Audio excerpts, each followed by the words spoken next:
Known to her bandmates as the Pink Bear Michelle, Misaki is a reluctant member of Hello Happy World. Misaki began wearing the bear costume at her part-time job, and she was roped into joining the band by Tsuramaki Kokoro.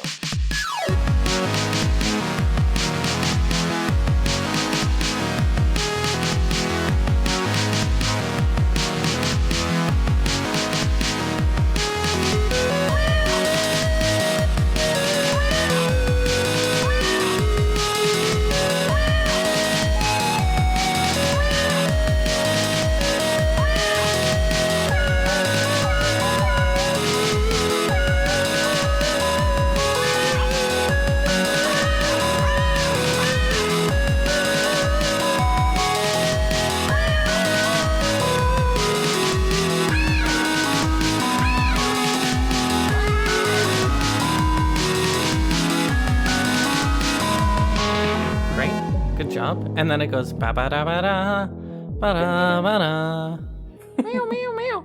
You know. Yeah, the cats. I liked the cats. Yeah, the cats. This piece doesn't really have a name because they just like commissioned it from someone. And they never released it because it's not really their usual style. But I'm just gonna call it the cats. The file they sent me is called Cat Breakbeat with More Cats. Because I asked for more. Yeah. I asked for more cats after their first draft, and so that's just the name of the song is Cat Breakbeat with More Cats.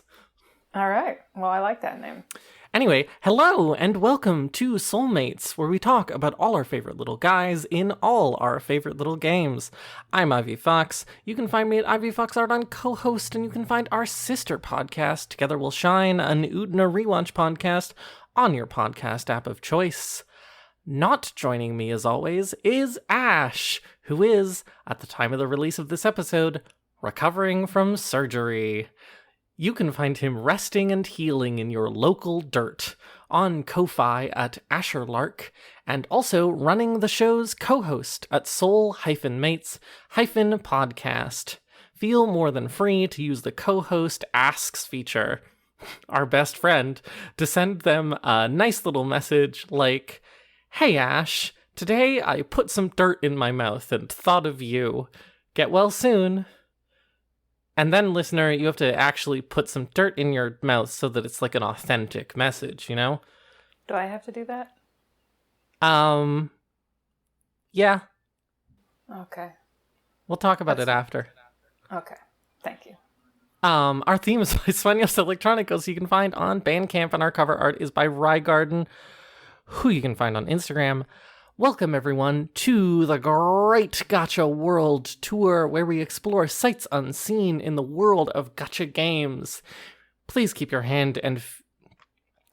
please keep your hands, multiple, both of them, please. As many as you have, as many hands as you have, all of them, inside the vehicle at all times. For our third stop, not me not remembering which one this is, we'll be visiting, oh my fucking god, I've immediately lost it, Bandori BanG Dream Girls Band Party? ?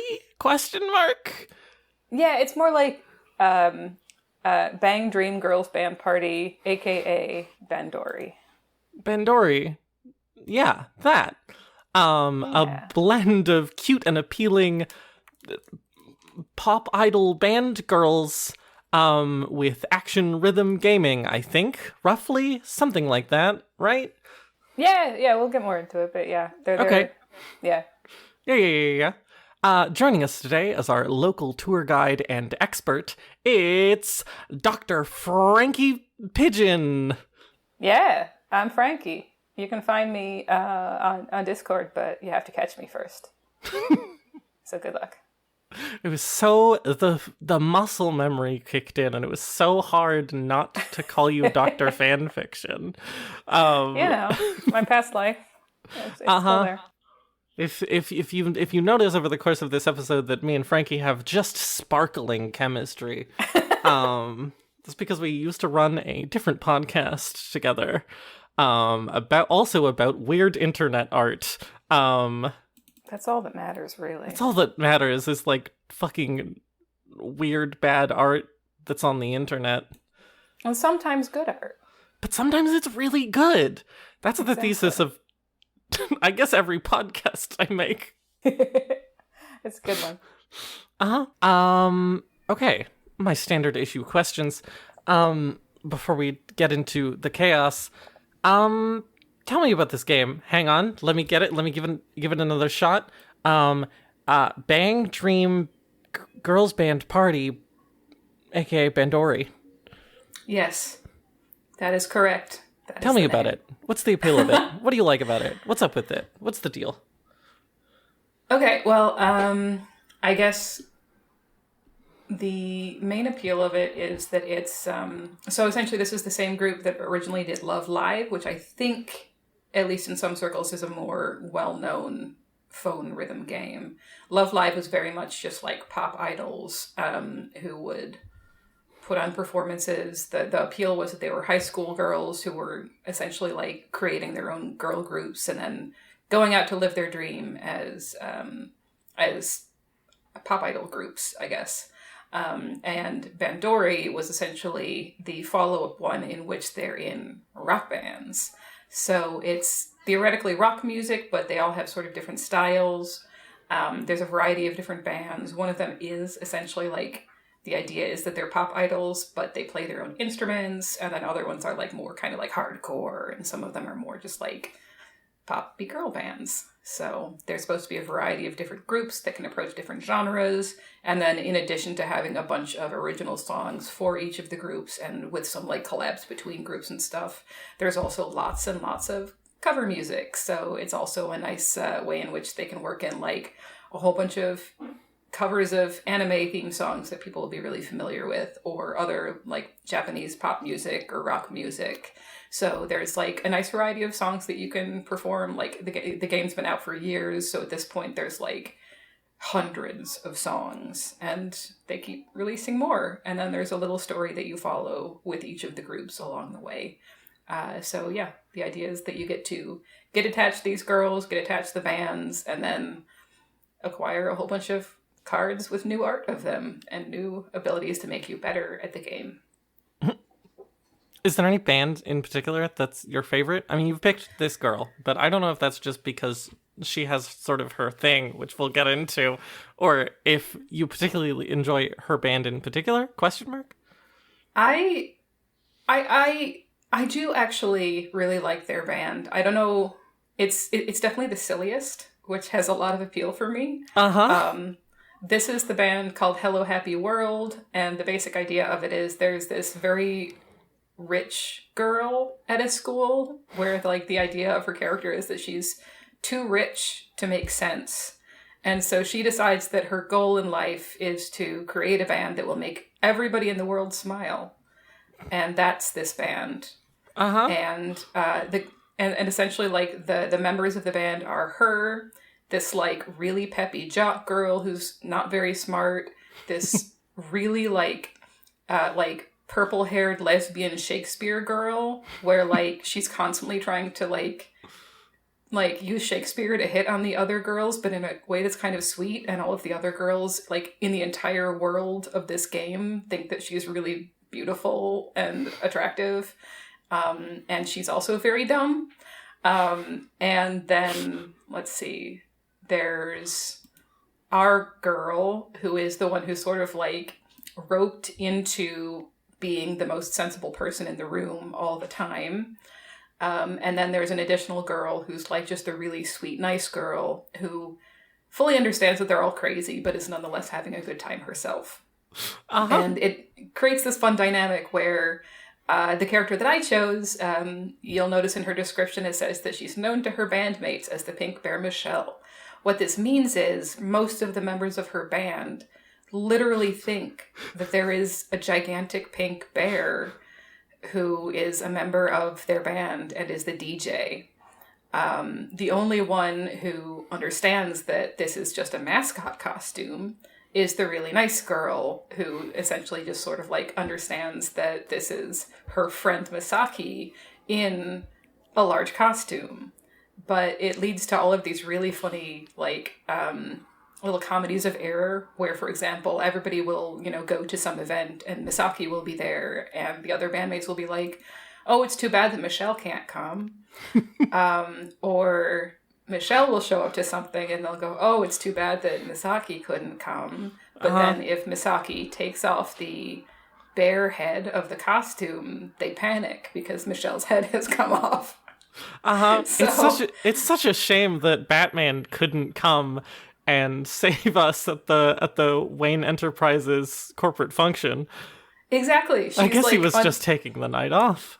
Exactly. She's just unwillingly in like this secret identity that she's constantly trying to explain to them isn't a secret identity. It's just her costume for her part-time job.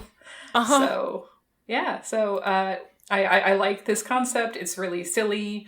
It kind of embodies a lot of what I like about this game, which is that it's about like teenage girls being silly as much as it is about them having like, exciting adventures on the stage or whatever. They're all constantly being young and weird.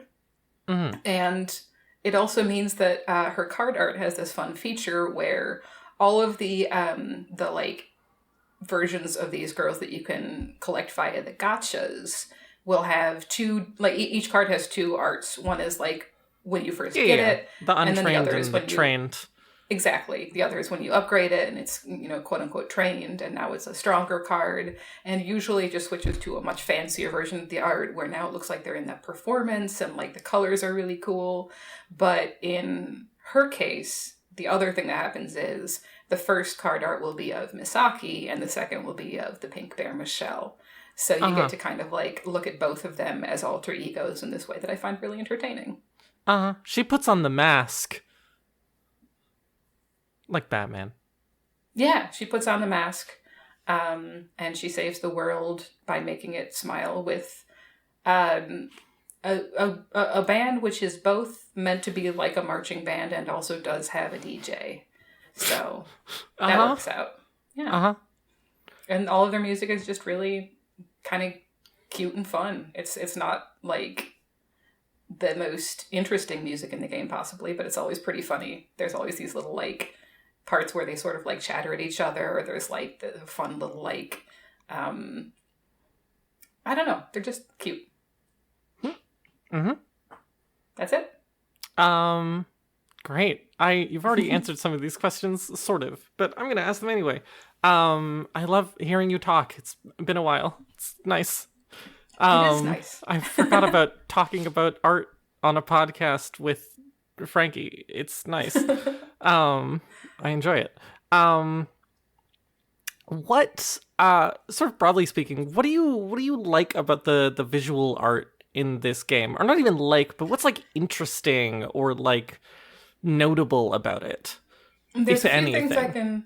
Yeah, there are definitely a few things I can point out as notable. One of the things I really like about this game and a couple of the other games that are made by this particular developer, which is called Craft Egg, which also is a great name. But the thing I really like about it is that it doesn't fall into the common gacha style art thing of having like women with improbably huge breasts everywhere, especially at this sort of like age range.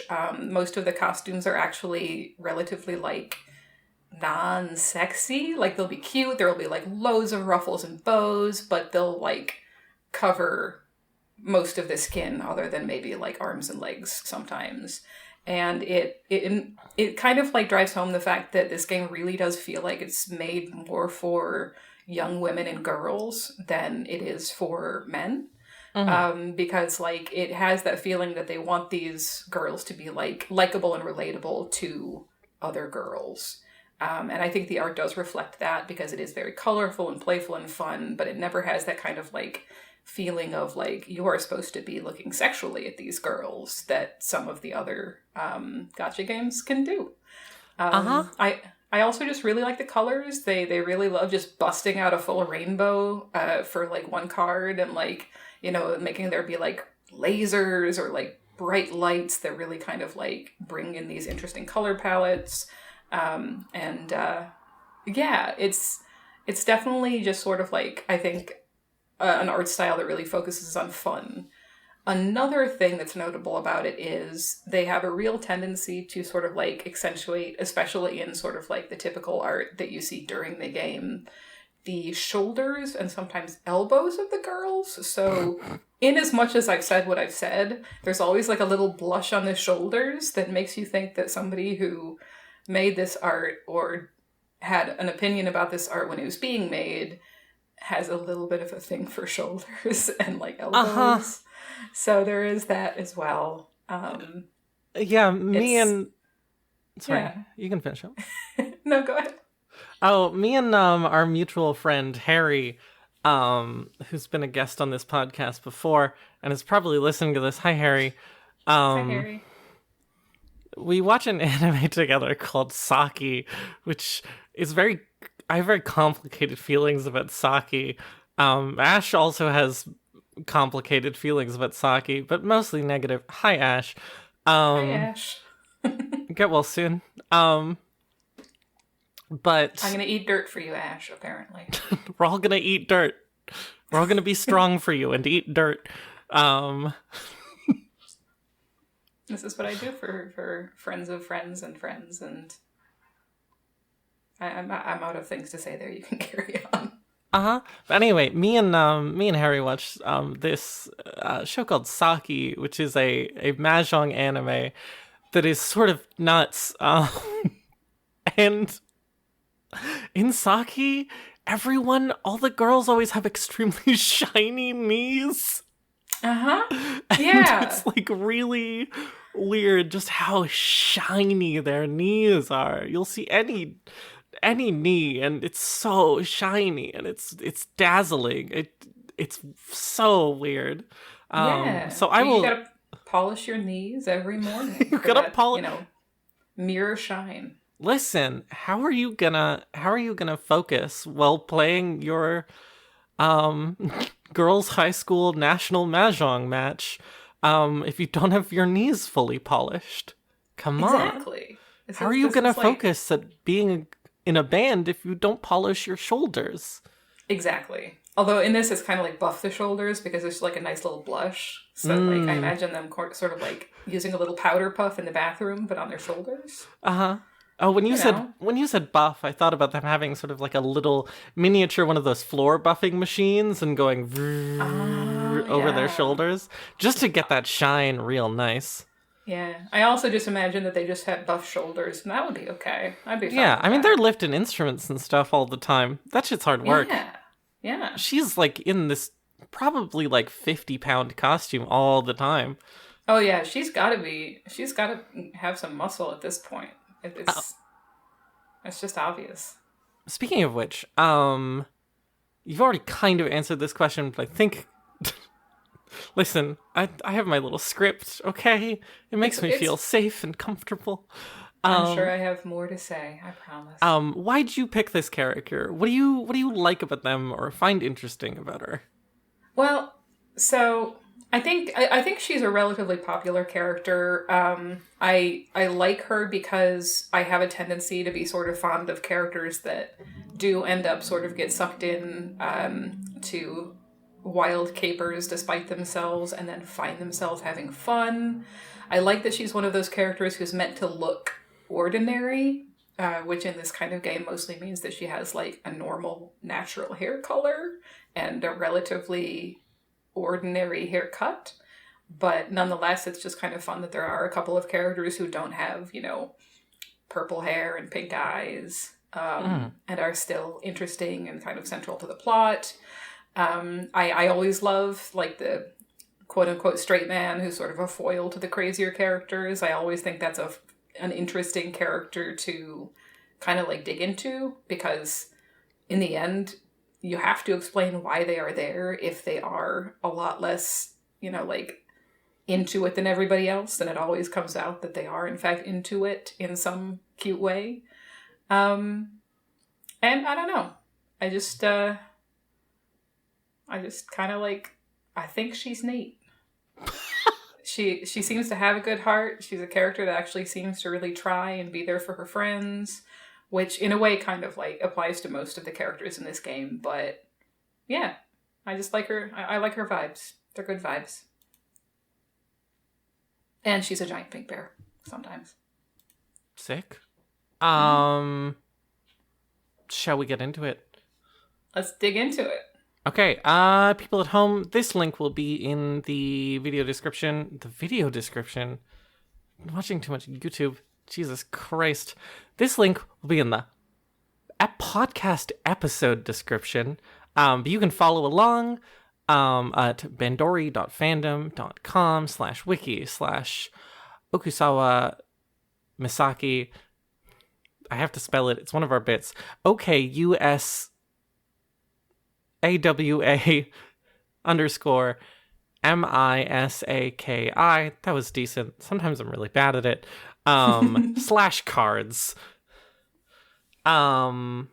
And now I have to navigate back to the correct page of the thing we're looking at.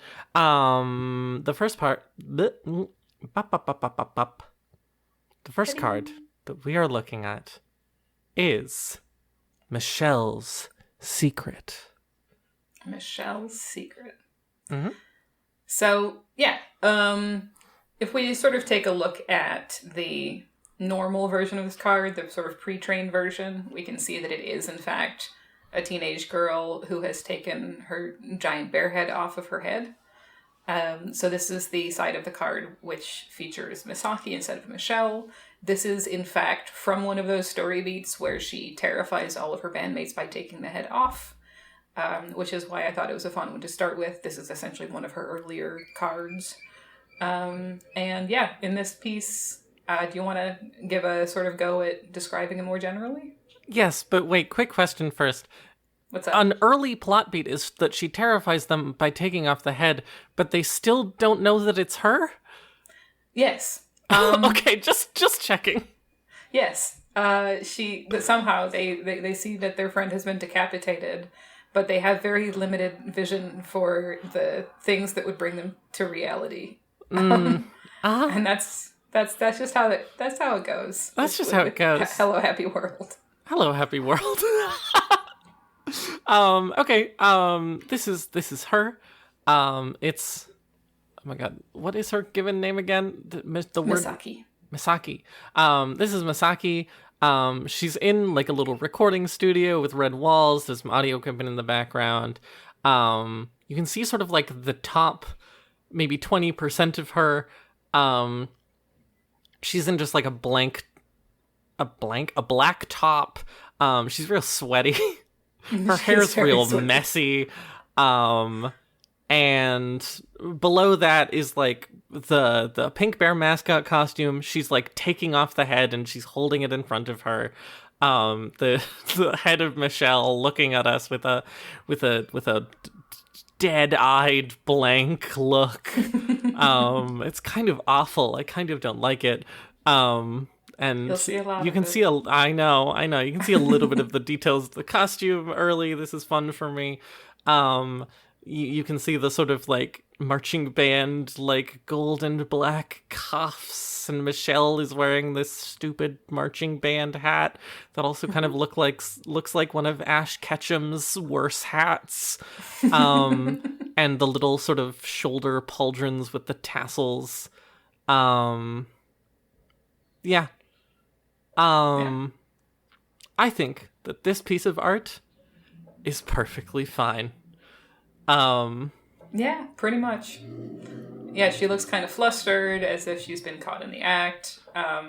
It gives the impression that she's just been desperate to get this bear costume she looks off. so uncomfortable. There's like beads of sweat rolling down everywhere. I do like the most notable thing about this image. It's not like it has a little bit of like diagonalitis. It's a little bit.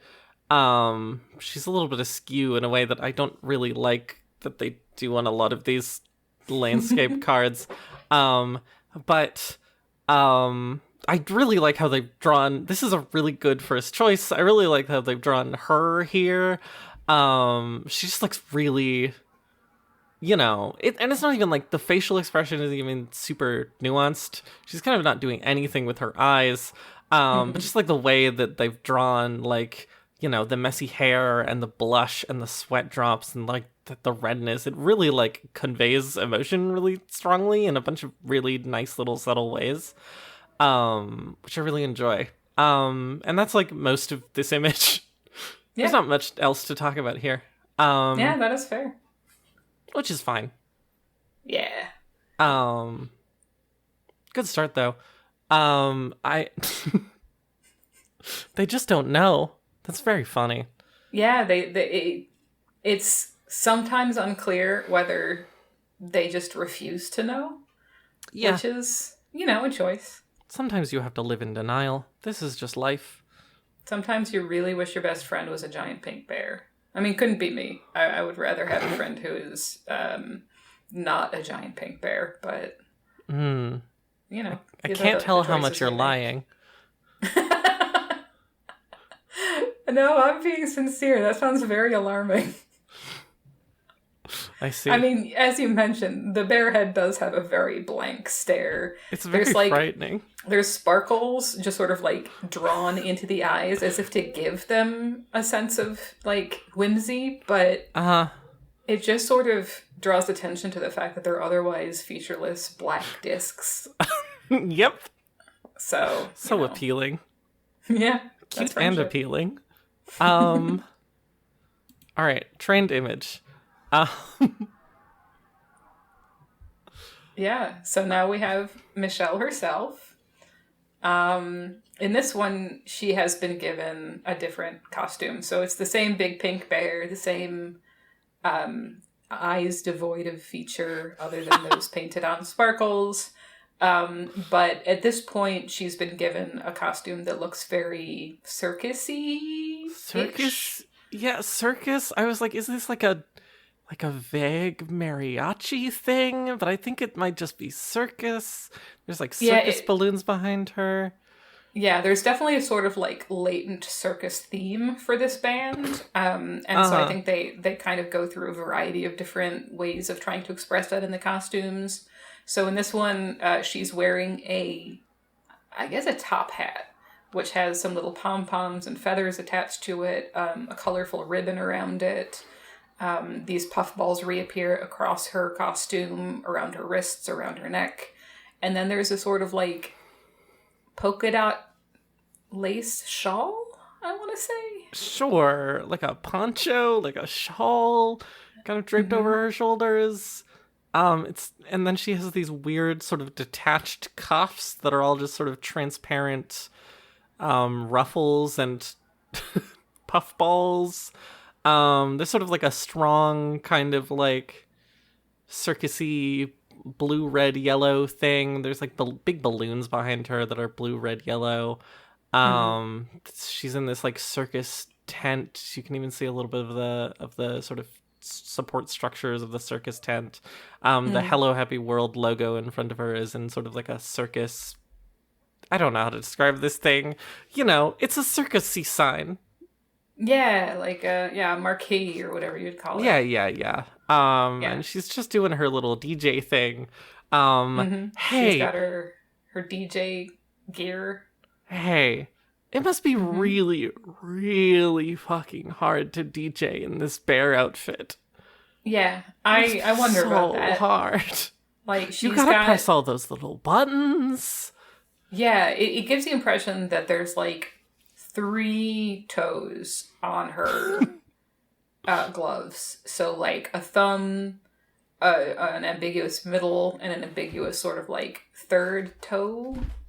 And that doesn't really seem like a very effective way of performing any sort of musical anything. Really. So yeah, it does raise some questions about her abilities. But yeah, I think if I do have one complaint about the way a lot of these arts go, it's that they really do lean into extremely complicated costumes. And I think that probably has to do with the fact that they have to make a lot of different costumes for various, cards, but it does really lend itself to confusion in terms of trying to understand what exactly she's wearing here. Yeah, I mean, we're an expert at looking at needlessly detailed and bullshit complicated costumes on this show. Underneath her weird little circus poncho, that has these sort of like this sort of grandma lace frill. It's very strange. She's wearing this like kind of like white and gold diamond patterned. Yeah, it's like a Harlequin pattern. Like moo moo? Question mark. Yeah, I mean, and then you can see like a little bit, just like next to one of the discs, you can see a little bit of like she's wearing like a tutu? Question mark. And yeah, she does seem to be wearing a tutu. I can confirm this. And it's like, girl, what's going on? There's it's a lot of elements. All of these must make this costume just even more unbearably hot and unwieldy, which I think is kind of great. Yeah, it does look like she's also wearing like DJ headphones, but with a whole bunch of like pink fur attached to them. No, I think the pink fur, if you go back to the normal one, the pink fur is just kind of like what she has around the ears of the costume. So I think the DJ headphones are like over the pink fur ears? Question mark. Yeah, it's unclear. I think those might always be headphones, but maybe we'll be able to see it better in future arts. Yeah.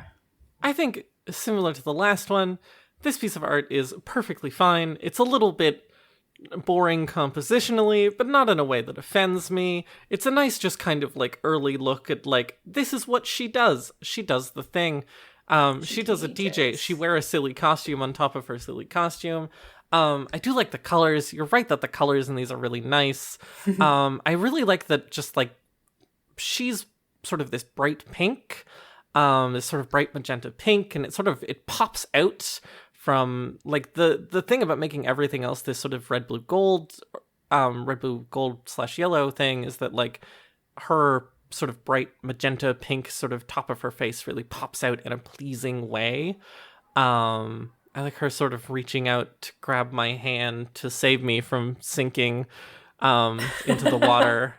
No, she might be just giving you a high five. You gotta wait and find out. That's fair. She's giving me a little sort of like, yeah. But it's cute. Aside from the batshit insane costume, though, not that much to talk about. But I enjoy looking at a batshit insane costume. I do this podcast, so hell yeah. Thank you for this very much. I keep looking at little extra tiny little details. Sorry. Like this weird Harlequin moo she's got going on also has this like strip of sort of very light turquoise, which feels really out of place. Going down the middle, like why is that color there? That color isn't anywhere else in the image. And then it has a little doggy bell on it. I think that might be a shiny gold button. But the thing that confuses me is there doesn't seem to be buttons going up the rest of the shirt. No, I can't tell. No, because you can see the shirt sort of under the shawl, right? Yeah. Going up, and it that's sort of like the top button, but it's kind of like at her clavicle. It's very not at her clavicle, sorry, at her solar plexus instead of higher, which is very strange. I love this outfit. It baffles me. It's very confusing. They just kept adding things, you know? They just kept sticking things onto her. Yeah, that's pretty much the impression it gives. And like, I guess I kind of like the idea that like if a bunch of high schoolers were getting together to make costumes for their exciting new marching band circus group, that they would just keep sticking things on the costumes. Like, that sounds true and accurate. Oh, yeah, it works. It's fun. I like it. It's just kind of a lot. Yeah, it really is. Fun. Shall we move on? Yes, let's do it. I forgot we had it pinned. The power of pinning messages in your Discord conversations. Exactly. Confession of love. You'll have to explain some context here. Yeah. So First of all, I love that she's yeah. wearing a hoodie sweater dress that just says fun. Oh, she wears so many outfits that I desperately want. One of her recent ones has been just a t-shirt that just says funny on it. And I want it so bad. Oh my god!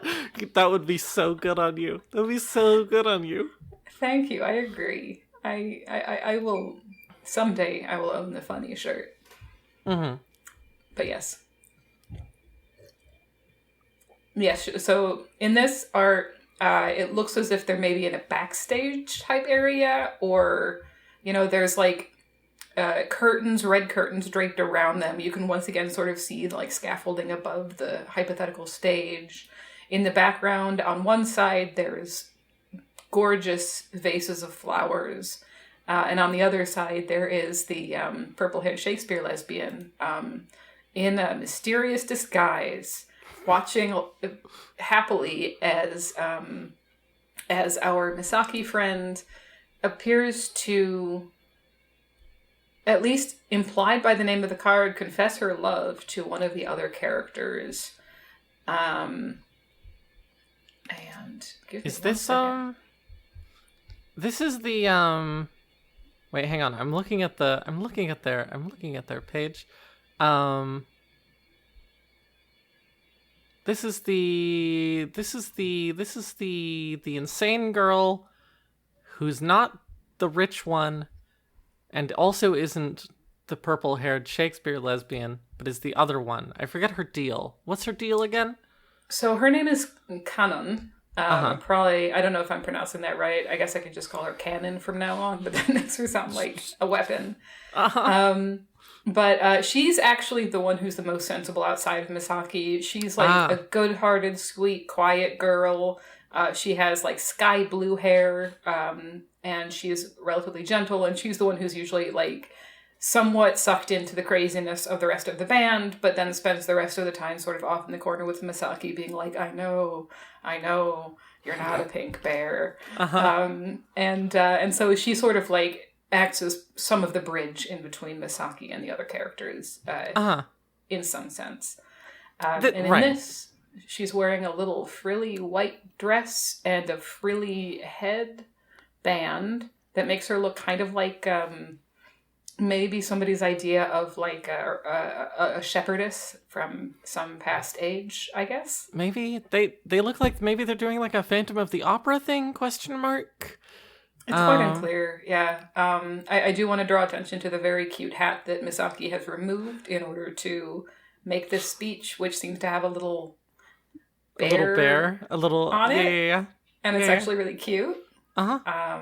And then, yeah, she's wearing her like hoodie dress that says fun, and then a little jacket over that. Honestly, this is like a sick outfit. This like just kind of like no colors, all shades, like gray, black, white, fun sweater dress over shorts with the like jacket, the open jacket, and the like two-tone ball cap.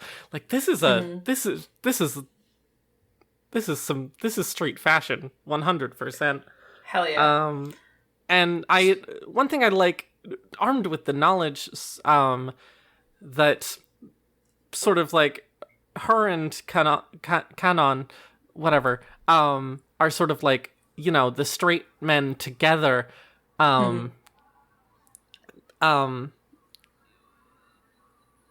It is there's sort of a fun implication here, that Misaki has kind of gone off the deep end in this moment in whatever like confession of love she's doing in the backstage of this thing.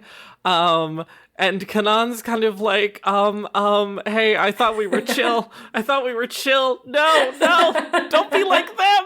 Not like them.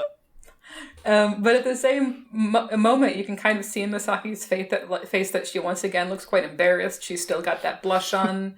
Her eyebrows are doing a little thing where she's sort of like, what am I doing? But she also seems to be fully into it. She's like reaching out to grab Kanon's shoulder. So like, yeah, whatever's going on, she seems to be going for it. The context of this card, I don't fully remember, but essentially it's based around this idea that Kaoru, who is the purple-haired Shakespeare lesbian, I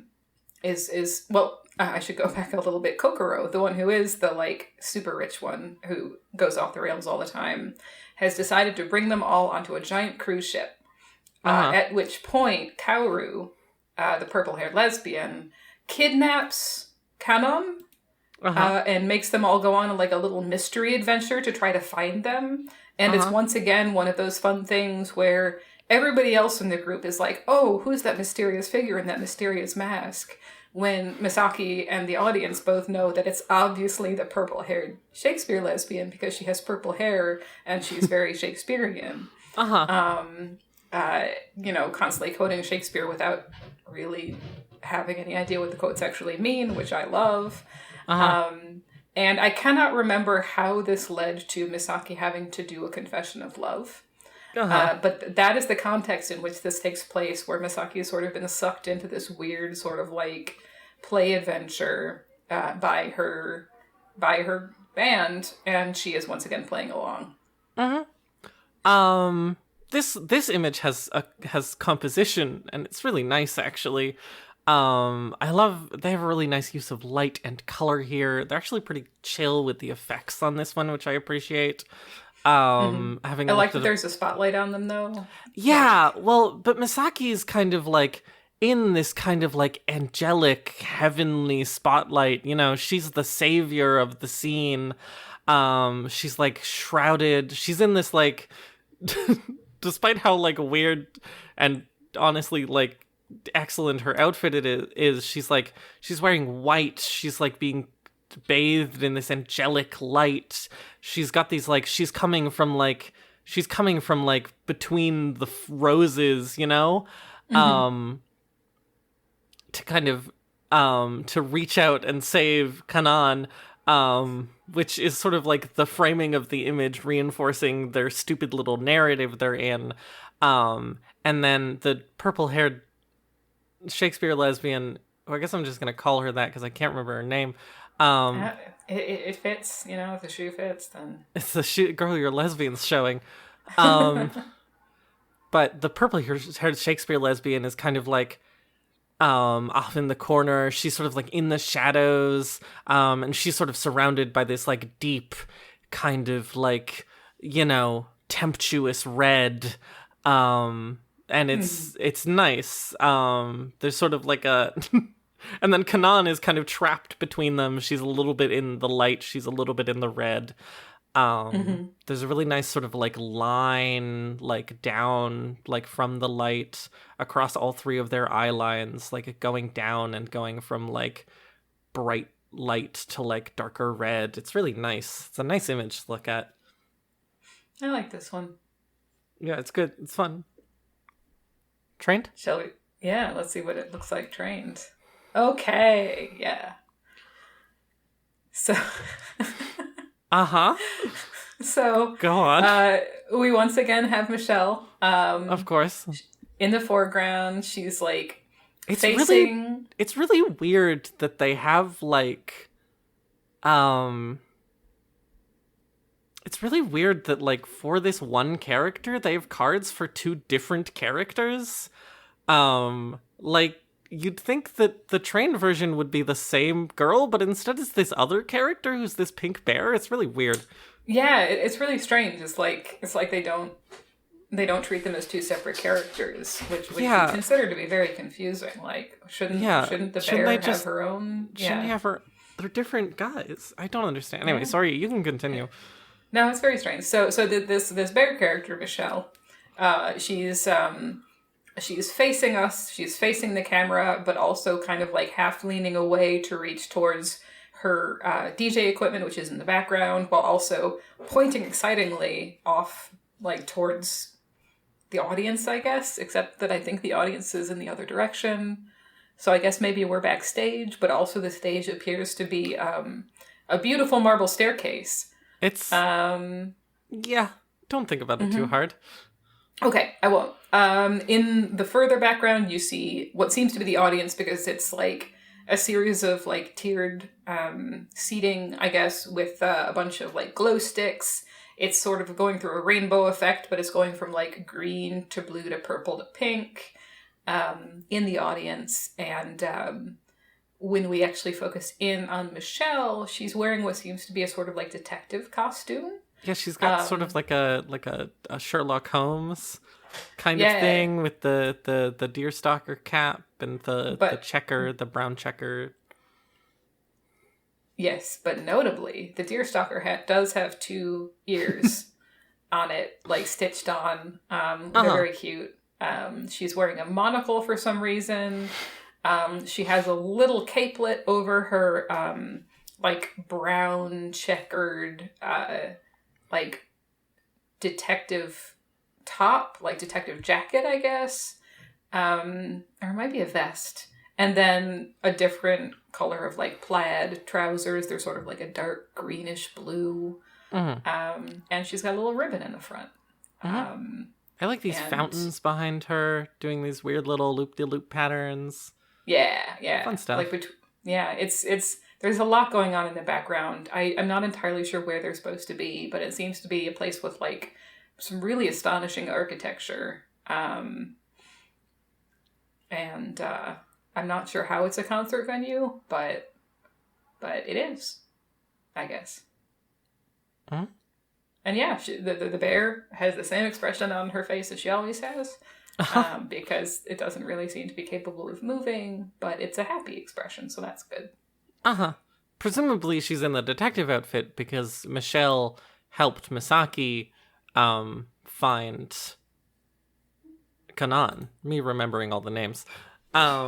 Which presumably is really nice of her considering how busy she is with the whole DJ thing. Yeah. It's really nice that she seems to really be there for Misaki. Like, we never actually see them on screen together, so it's nice that we can get these little, like, implications that, like, nonetheless, they do have a relationship as 2 members of this band, even though Misaki, I think, is, like, the manager. Yeah, she's like she seems to be, like, their GM or their direct. It's sort of unclear, but that's okay. Yeah. But nonetheless, you sort of get these little hints that Michelle and Misaki definitely have like a relationship, that they sort of like complete this group, which is Hello Happy World, and take part in these fun adventures where, for example, they get to wear detective outfits while on a cruise ship. How do you feel about this image? Kind of overall as an image. I'm not a huge fan of this one. I'm always down great. for Me neither. Yeah. I'm always down for like a fun detective outfit, but like the background is just really confusing to me. Yeah. And the bear's pose is also kind of confusing to me. Yeah. It's a lot is what I'd say about it. It's almost kind of, I wonder if this is a feeling I'm going to have over and over again. It's almost kind of a shame they have to show her performing, because it's just not a great show for this detective outfit, to not be doing any sort of detectiving, you know, because she has to be playing the show. And I understand that's the point of the card, is that they train up for the thing and they play the thing, although it's weird that a different character trains and then whatever. Yeah, and this, like, I don't know, after the other image, which had so much composition to it, I love it when an image have composition. We're back to sort of not really having that. I mean, there's kind of like multiple parts to this one, which there wasn't to the last trained one. It was kind of just her, but also it doesn't really have any sort of like flow to it in any way. The colors are pretty, but it doesn't feel super coherent. It's fine. It's a cute outfit, but as soon as I start looking at other parts of the image, I just kind of get confused or bored. Yeah. No offense. I'm sure Michelle understands. Sorry, Michelle. You're working. Don't be looking at me. Do your work, girl. It's fine. Yeah, she should probably be facing the audience, honestly. Why you like... I guess it's sort of like the POV that we're in the band. I guess so. Oh, maybe that's why they're never on screen together. Is maybe this is Misaki's POV. Oh, and Michelle is like, hey, girl, you're not supposed to be on the stage. Please go that way, up the stairs to the backstage.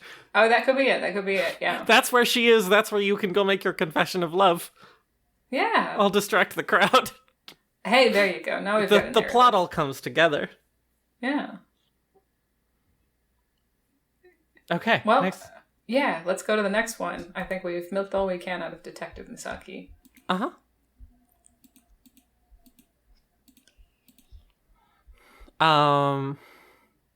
Things I never knew. Yeah. So we're now getting into ones where I'm going to have less to say about the context of these cards because, dark little secret, I actually haven't been playing much of this game lately. And in fact, only picked it up again after Ivy mentioned that I might come on this podcast. So I've missed a lot. But, that's fine. Yeah. I'm picking it up as I go along. This is a show about looking at visual art and talking about how we feel about it. So we can just look at the visual art and talk about how we feel about it. That's very fair. Yeah. That's what the show is. Good. Things I never knew. In this one, she's in, I don't know if this is her normal schoolgirl outfit, but she's in a little sort of blue and white sailor outfit.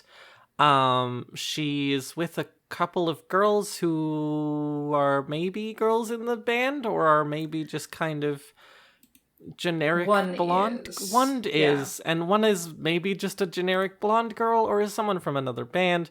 But she's sort of like being pulled through the streets. They seem like they're shopping or something. She's being sort of pulled through the streets on this brightly lit summer day. And the two girls around her, you can just see their faces and they're all happy and chatting. And then she has this kind of like deeply kind of distressed and thoughtful. It's kind of, she's hard to, how would you place this facial expression? Introspective? But like, yeah, I mean, one thing I do definitely like about this card is that there's a really nice feeling of sort of like feeling left out of something because the other two characters are mostly off screen. You can only see parts of their expressions and they look like they're deeply involved in something. And she's the only one who's fully on the screen and it gives a sense of sort of like her being set apart from the others. She looks isolated from the others. And so I'd say it's sort of this feeling of like maybe feeling a little bit lost. Her eyes in this one are much grayer and less blue than they have been in other pictures. So yeah, I think to me it gives a sort of impression of being like, feeling like an outsider. Yeah, she looks a little dissociative. She looks a little bit like she's in a Radiohead music video, you know? Yeah, that could really be it. For context, the one on the left with the sort of more like chunky, yellower blonde hair is the super crazy rich girl. So that's the like essentially the one who like gathered the band together, the one who has all of the like energy about making the whole world smile. And one thing that we can note is that there is a quote that goes along with this card, which is, "And it's made me aware of just how little I know about Kokoro's past." So it seems like what this is Misaki coming to understand something about the very blonde, very rich girl. But I don't know what. Well, that's fine. I like the way this image is framed. I like we're outside. It does a really good job of conveying this mood. Where like we're outside, and yet the two girls in front of her are crowding the frame so hard that it feels like a deeply claustrophobic. Even though you can literally see the sky, it feels so claustrophobic and cloying in a really nice way. She's like reaching out to one of their hands, but the hand she's reaching out to is turned away from her. It's really, her posing is really nice. It's like a really genuinely affecting composition. I will even like give it a pass for being like the most diagonal that one can be, like over diagonal. Because like that adds to just this feeling of being kind of like you're off balance, you're feeling claustrophobic. I look at this card and I'm like, wow, this is sort of like the feeling of having a panic attack while being around other people, you know? Yeah. Yeah, it has that feeling to it, despite the fact that it's also surrounded by stars and sparkles. Yeah, and like it's so bright out. Like it's a bright sunny day, but it's almost so bright. Like everything the light hits directly, like she's very in shadow because the light's behind her, but everything that is lit is like blindingly lit. And so it doesn't come across as like bright and sunny and cheerful. It comes across as like whoa. Yeah, overwhelming. Yeah. Really nice. I really like this one, actually. Just like as like an image that conveys a very strong emotion. I really like it. Shall we see what happens when she gets trained? Sure. Let's see what's up with Michelle. Oh, okay. So this one is pretty much entirely just Michelle on screen with a background of like, I see books, I see a clown, and otherwise it's just sort of like a vague, like colorful background. This one's very pink and yellow. We still get that bright light. And in this one, Michelle has, again, it just like super elaborate costume. One of the things I like about it is that the hat is kind of a top hat, but it's also kind of a bubblegum machine. So it's like a clear top hat full of like gumballs. She's like covered in little flower pins and stuff. Yeah, she's like got like a bunch of pins. She's got a little snake. Her ears are all like stitched with these big sort of childish stitches. Yeah, they might be like almost earrings-ish, but like, yeah, there's like these big colorful things in the ears. She's wearing a bear ribbon on her chest as if she won the Bear Award. Congratulations to Michelle for winning the Bear Award 2020. Yeah, it's pretty impressive, honestly. So proud of you, girl. Congratulations to Michelle. This is the first time that we do see Michelle and Misaki kind of in the same card, because Michelle is holding a Misaki doll. And in this one, Misaki does look, she's got like the doll has little like kind of like sad or worried eyebrows, but she's smiling. So it gives a sense of resolution to the previous image, despite the fact that it's not like actually completing that story. Like Misaki is somehow present in this image and seems to be feeling better or something. And then, yeah, she's got like a puffy shirt on, like puffy sleeves, and a belt of red balls. Sure. And then a sort of like ruffly skirt. She's got kind of like a belt of sort of like, what's it called? You know, the stuff. Mistletoe.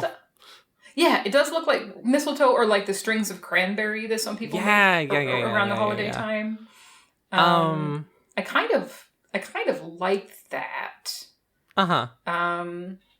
Like, this is another super complicated costume, but it feels a little bit more coherent to me. Like, like it's got like a gumball motif-ish. But yeah, it's still a lot. I like this one better than the other Michelle ones, I think. It like, one, it has like follow through, which like sometimes these like games that have cards that have two different versions are really bad at follow through. Except for like the vaguest of theming. But there's actual follow through in terms of like again, you have that like overwhelming bright light. It's coming from the other direction now, but it's still like distinctly backlighting Misaki, which is nice. And also there's still kind of like this, and like in the intense light, and just like this sort of like, there continues to be this sort of sense of it being kind of like overwhelming. Like, again, Michelle can never change expressions, but she doesn't like, and she's doing her normal reach out to you thing, but like, who knows how she's feeling. You know, going from one to the other doesn't fill you with a ton of confidence. And you're right, the little Misaki doll, does have these little worried eyebrows and doesn't actually look particularly happy. She looks more like she has to smile because she's a little doll. And it has there's this very kind of like sense of kind of like weird dissociated artifice to the whole thing that actually follows up really nicely from the last one, even though there's no like clear narrative that sort of like jumps out at you. There's like visual motifs that go through, there's like emotional motifs that go through. And that makes me like this one more than I probably would other, because it exists in context, which is nice. Yeah. I also have to say, I just really like that little snake. It's like, I think it's part of her hat or else attached to her head in some way. It's just a wiggly little snake that seems to have, like, it's very much a toy. It's got a big, cute head. It's got a little, like, pink cheek stitched onto its face. And I just think it's really cute. I like the little snake.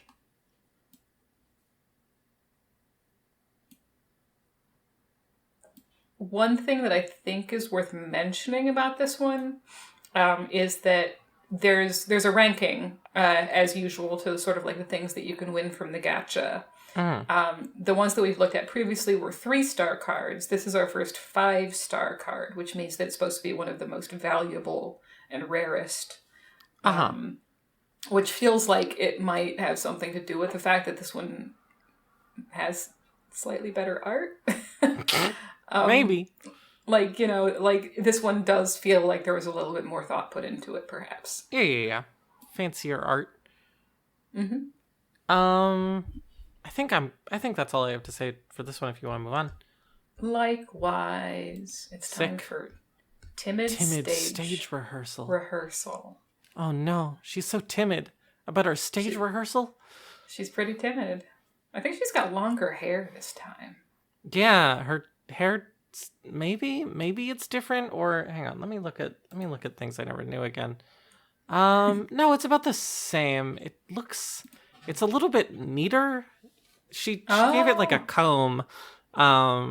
She's ready to go for rehearsal. She looks a little bit more together. We've once again got the extreme angling. We do have the extreme angling. Again, I don't like it when these games use landscape.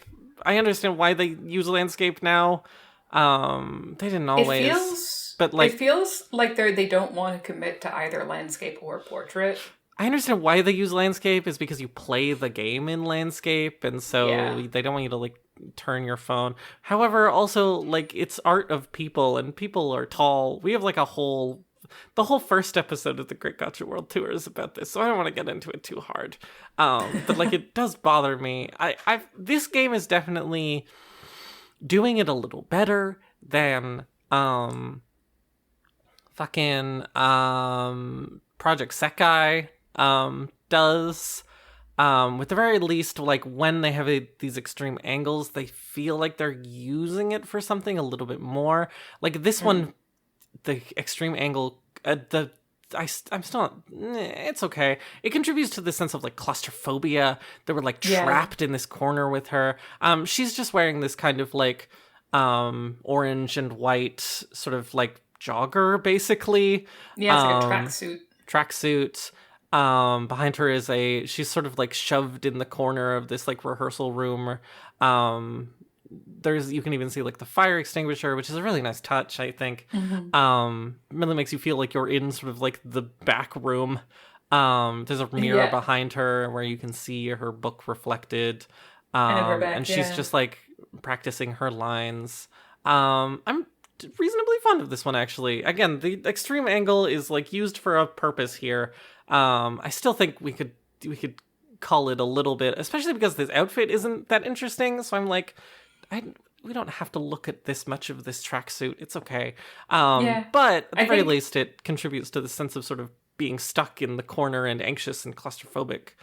Yeah, and this thing of her sort of like being back to back with herself, like she's sort of been like backed into a corner, even more so somehow. Right. Like I think it does definitely give this feeling of being very much kind of like stuck. It gives a sense of insecurity. She's got her like one of her arms is wrapped around her middle in a way that really seems to express like insecurity and sort of like trying to make herself smaller. Mm-hmm. But it's relatively clean. We don't see a whole bunch of stuff going on. It's mostly just like, yeah, her in this corner and this script and this fire extinguisher. Yeah, and there's nice touches, like there's this grab bar in front of the mirror so you can tell she's in like a theater or dance room, which is a really nice touch as someone who spent a lot of time in a lot of theater and dance rooms. And, you know, the mirror, like the, you know, it's all the little, there's just like, there's only like 3 things in this thing. One, the grab bar. She's in a dance room. 2, the mirror. She can't escape herself. She's backed into her own corner. Effective visual storytelling. 3, fire extinguisher. Makes us feel sort of like in kind of like a place we're not supposed to be. Bam. It works. Functional. Yeah. Functional. Yeah. Highly functional storytelling. Good. I like it. It's time to look at Michelle. She's trained. She's trained. And now we have a story. So it seems like from Misaki rehearsing something, we seem to have actually gone into the world of a story. She seems to be in the story of the magicians of, what is it, Hamon, I think? Which is an old fairy tale story about a bunch of animals that form a little band. So it's like a fun little theme, because now it seems that Michelle, the bear, is in the world of that story. There's a couple of cute animals surrounding her that are playing instruments. There's like a donkey on guitar, a kitty on the flute, a little puppy on the drums, and then she has little like toy versions of other animals from the story on her shoulder. And she seems to be wearing like a relatively, like, it's elaborate, but it's coherent. And it's like the sort of like band leader outfit with like the epaulettes and the little band hat. And yeah, cute little boots. I like this one a lot. I will give the game the benefit of the doubt and not complain too much that this doesn't follow through enough from the last one. I understand there's a story attached. It's okay. I mean, you know, there's sort of some nice catharsis and sort of like, you know, coming out of the corner into the bright and sort of like, you know, going from worrying about the script to being like engaged in the fantasy. It works somewhat, even not really knowing what's going on. And also, I just really like how this one is sort of painted a little bit different. The like line work is a little like the shading has this very particular kind of storybook style. In particular, this like cottage in the background looks nice, but like even Michelle is sort of shaded a little bit differently. And the colors are this kind of like sort of like muted rural European thing, you know? Yeah, a lot of like reds and greens. Yeah, but nice sort of like soft, muted reds and greens. It's really... I like that this is like one of the only times where we've seen a relatively coherent background behind Michelle, where it's like, it's got a sort of like fisheye lens look to it, but they're in a little village. There's these cute little houses behind them. There's sort of a house on a hill that it looks like maybe they came from. It's got a feeling that they're actually in a place instead of just kind of like on a stage that doesn't quite make sense. There's also a detail I just noticed, which I kind of like am simultaneously confused by and charmed by, which is that her hat has donkey ears. So like it seems like she's sort of it seems like she's sort of got like a hat which reflects the cartoon donkey next to her, in that it's got his ears on it. Which I think is kind of odd when she's already got big bear ears, but also I think is pretty cute. I feel like there's a pretty nice sort of like flow to this image. You know, you can look at the little cottage in the background and then follow the road to get to them. And then you look at this cat and this dog and you sort of follow Michelle, like up Michelle's left arm and then like, you know, across her and then out beyond where she's like pointing and walking. It's It's good. It's pleasant. I like it. I like looking at it. Enjoy it. Positive feelings about this one. I think this is, like I think you said it, I think this is my favorite Michelle art so far. Yeah. For sure. It's got nice composition. It's got nice colors. It sort of like has a cohesive idea of what the hell it's doing. Another thing I just noticed is the panels of her skirt each reflect the animals around her. So there's one with little like hoof prints, one with little paw prints, one with little like bird feet prints. Uh-huh. And I think that's cute. She has these weird little mini stuffed animals on her little shoulder. Mm-hmm. It's genuinely like a cute and coherent outfit. Good. Positive. I like this one. I like both of these. It's fine. They don't have to lead into each other perfectly. I don't need to be perfectly catered to at every moment. It's fine. I won't complain about the first one of these that I've really properly liked. Next. All right. This one is called Party Time! Exclamation mark. It's got another little quote assigned to it, which is, "What if I went out as myself today?" And the normal art now looks a lot more like some of the trained art we've seen, but it is Misaki. She's the one wearing the elaborate outfit this time. She looks, honestly, not a lot like herself, in my opinion. But she's got a much more... a combination confident and shy outfit, or expression on her face, excuse me. Where she's sort of like smiling and looking directly at the viewer. It's a little bit of a strained smile. Yeah, it looks odd in some way. She's got like a beribboned top hat. She's wearing a sort of like cute corset. She's wearing like a sort of black corset with gold lining, and then the oh my god, what are these called? The grommets? Yeah, they're called grommets. Something like that, yeah. The grommets that the corset lacing is going in and out of are sort of brightly colored, like they're sort of gumdrop buttons. Yeah, it kind of looks like that. Very circusy outfit again. Got this weird jacket with this sort of like weird like cropped jacket with this sort of like upside down yellow heart and diamond. Anyway, sorry, you can continue. There's a lot going on here. It looks kind of like she's wearing a little like jackety vesty thing that looks like a circus tent almost. Like a yellow circus tent. Yeah. And then she's got like candy striped skirt that we can only partially see, a little ruffled shirt that's again got like the little like candy buttons on it, lots of ribbons everywhere. She's got headphones which are puffy and pink on the inside, sort of reminiscent of Michelle.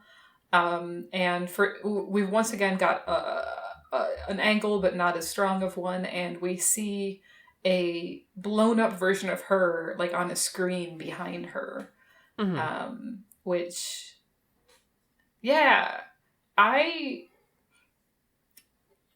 this one feels much less like her character to me. Like that expression on her face is just kind of like not one that I've seen otherwise used for Misaki.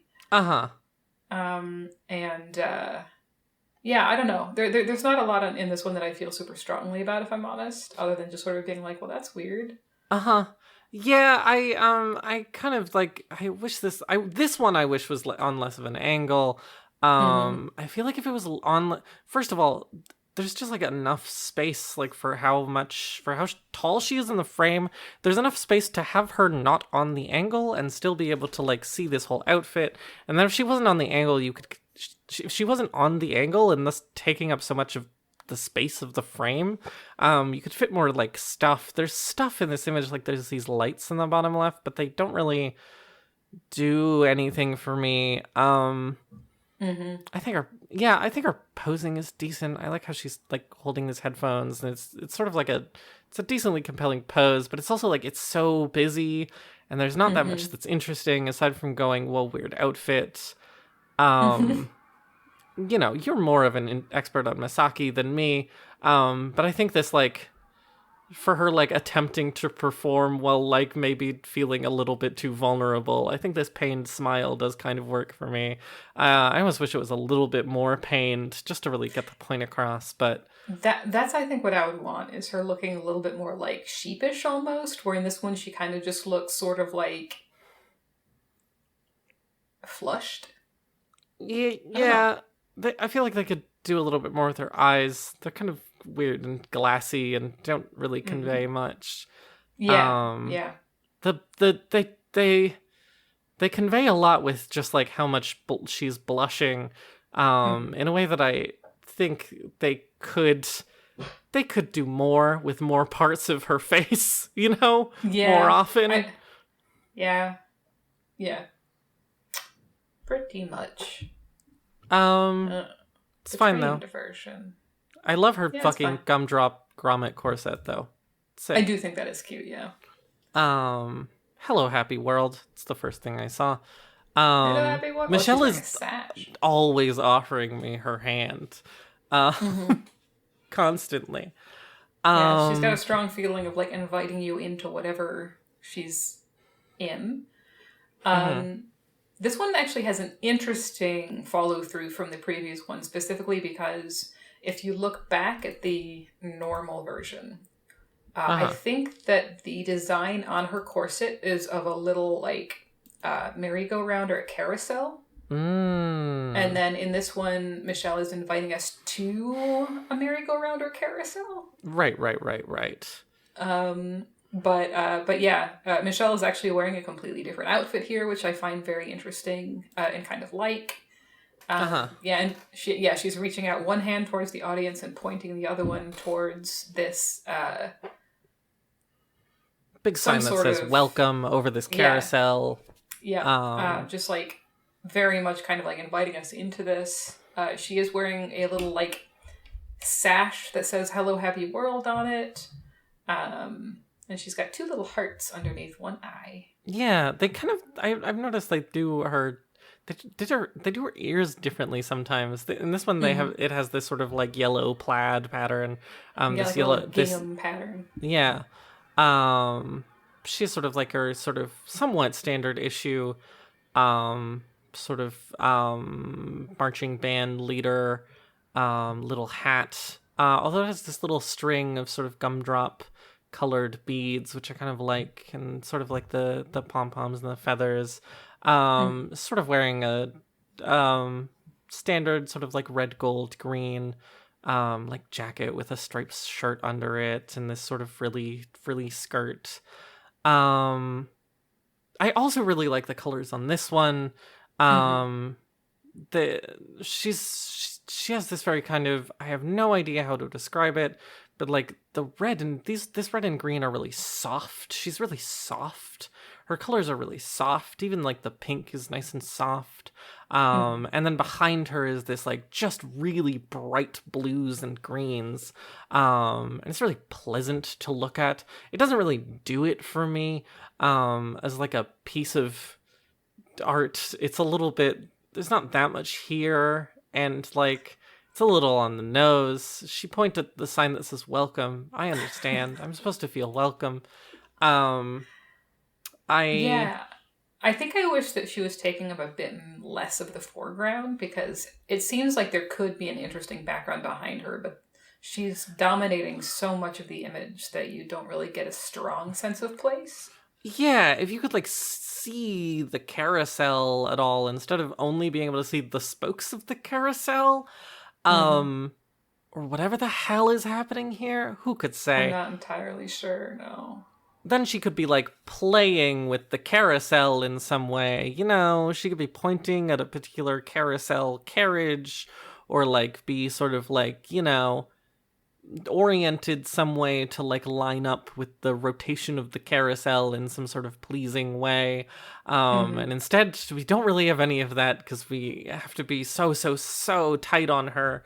And it's a little bit of a shame. Yeah, especially coming from the previous one where there was like a whole backdrop that like felt like it was telling part of a story.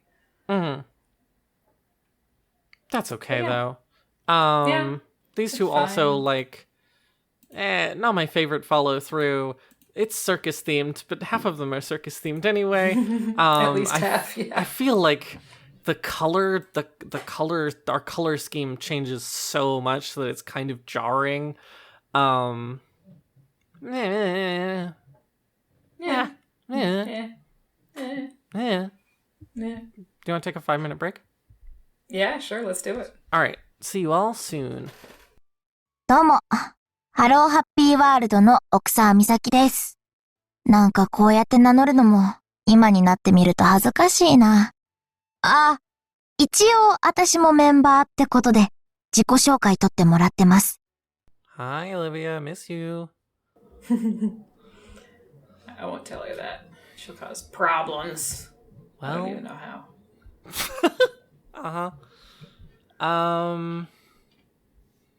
Cool. I think we'll whip through these relatively fast. We spent a long time at the beginning talking about the game and the character, which I think was good. Yeah. Yeah, good. Okay. You ready to keep going? Yeah, I'm ready. Hello, welcome back. Next image. Moving right along. No breaks. Hello. Literally a break. But also, no breaks. No breaks. We're thinking of what's important to me, correct? That is correct. What's important to me? Yeah, so now Frankie, we finally actually... What's up? What's important to you? Wow.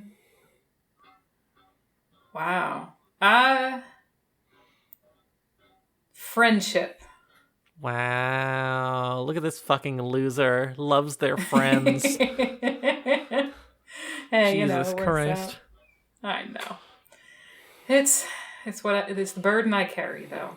Caring about my friends. Yeah, ain't it just? Mm-hmm. So in this card, we finally get to see a couple of the other members of Hello Happy World. So in this version, in the normal version of this card, we have Misaki in the middle, laughing and actually looking probably about as happy as we've ever seen her. In between, on the left, we have Hagumi, who has short red hair, and she's sort of like the jock of the group. And on the right, we have Kokoro, who is the rich one who has no grasp of reality, and also a very strange haircut. I think I assume that she does her own hair, which is actually very in character of her just sort of like pulling up a pair of scissors and being like, well, here goes. So, and yeah, they're sort of like all... kind of like, it looks like they're all sort of like grabbing each other's arms and sort of like running along the street while laughing at some sort of like friend inside joke or something. Misaki has her arm around Hagumi's waist, and Kokoro has her arm sort of like holding on to Misaki's arm. So it's very much a sort of like a picture of, you know, high school girls having a high school girl moment, and it's really nice, I think. Yeah, there isn't really that much to say about this one. It's just really pleasant to look at, especially because we keep seeing her sort of anxious and unsure and hidden, which I get is her whole thing. But they're just having a nice time. The lighting's really nice.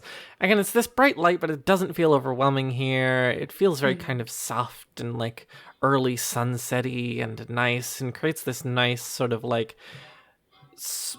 really nice deep shadows on them that like make them feel like they're running into the sun. It's really nice. It feels kind of nostalgic, actually. Like it's like a little bit sepia tone. Kokoro's kind of like reaching forward like to the camera, but like not necessarily to grab our hand in sort of like a metaphorical way to invite us in, or maybe to just sort of like draw them kind of like out into the world. It's nice. And it's just like background, they're just like on like the sidewalk of the street. There's like a building in the background, some trees. Nothing too dramatic. There's like a really nice sort of clear kind of like line. like made by these railings that like give a really strong sense of movement. Like it has a really strong sense of physical space that they're moving through. They're not just sort of cavorting in the void, which is nice. Yeah. This is a thing in some of these gacha game arts, in art in general. Sometimes you're cavorting in the void, but they really feel like they're really running along the street and having a nice time.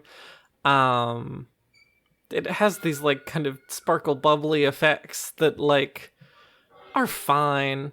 It does kind of look like someone's taken a picture here, in a sort of pleasing way. I like it. I don't have much to say about it, but I like it. All right, let's look at the trained version. Jesus Christ. So I've been looking forward to this one. Uh-huh. So, all right. So here we have Michelle wearing a bear hoodie. So it seems that they have made some sort of like bear hoodie for the bear costume to wear. Sure. What do you mean bear very costume? Important. Oh, I'm sorry. Yes, they've given the actual.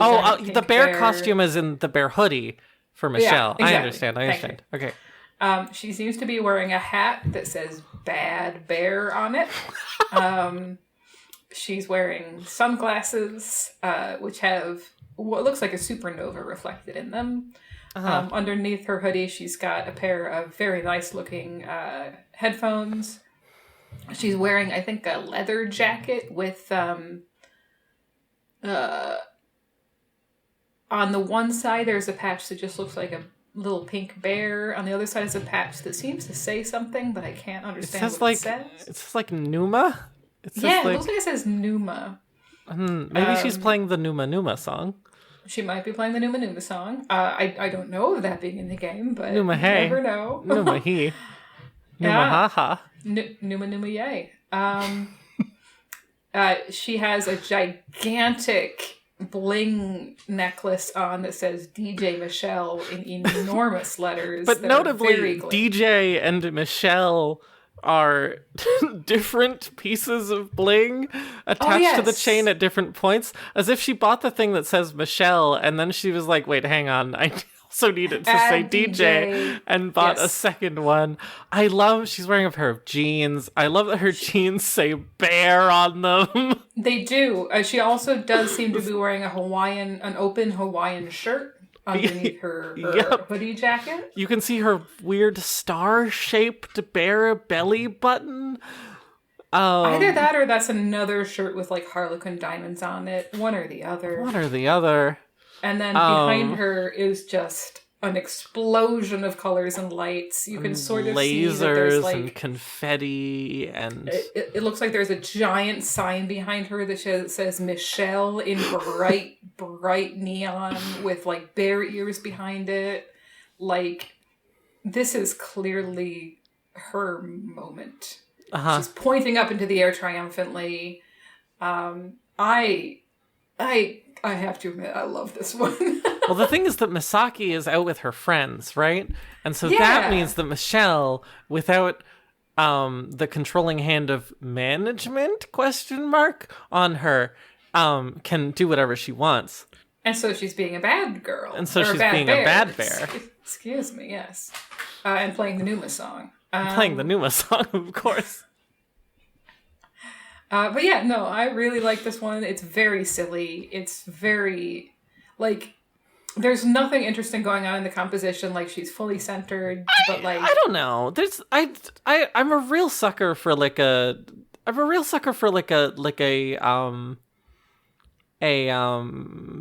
symmetrical but not quite sort of image. An image that like looks symmetrical, and then you look at it longer and you find all of the little ways in which it's not. This is a thing that I really like. It's, one could argue that it's not a very interesting composition, and I would say that that's fine, but I sort of disagree. I really like there's all these little details of there's all these really intentional details, like you look at it and you're like, oh, there she is. She's in the center of the frame. But then you look closer and you look at how the headphones are positioned differently on each cheek, and like the lasers coming out near her hips, each one of them is pointed in a slightly different direction.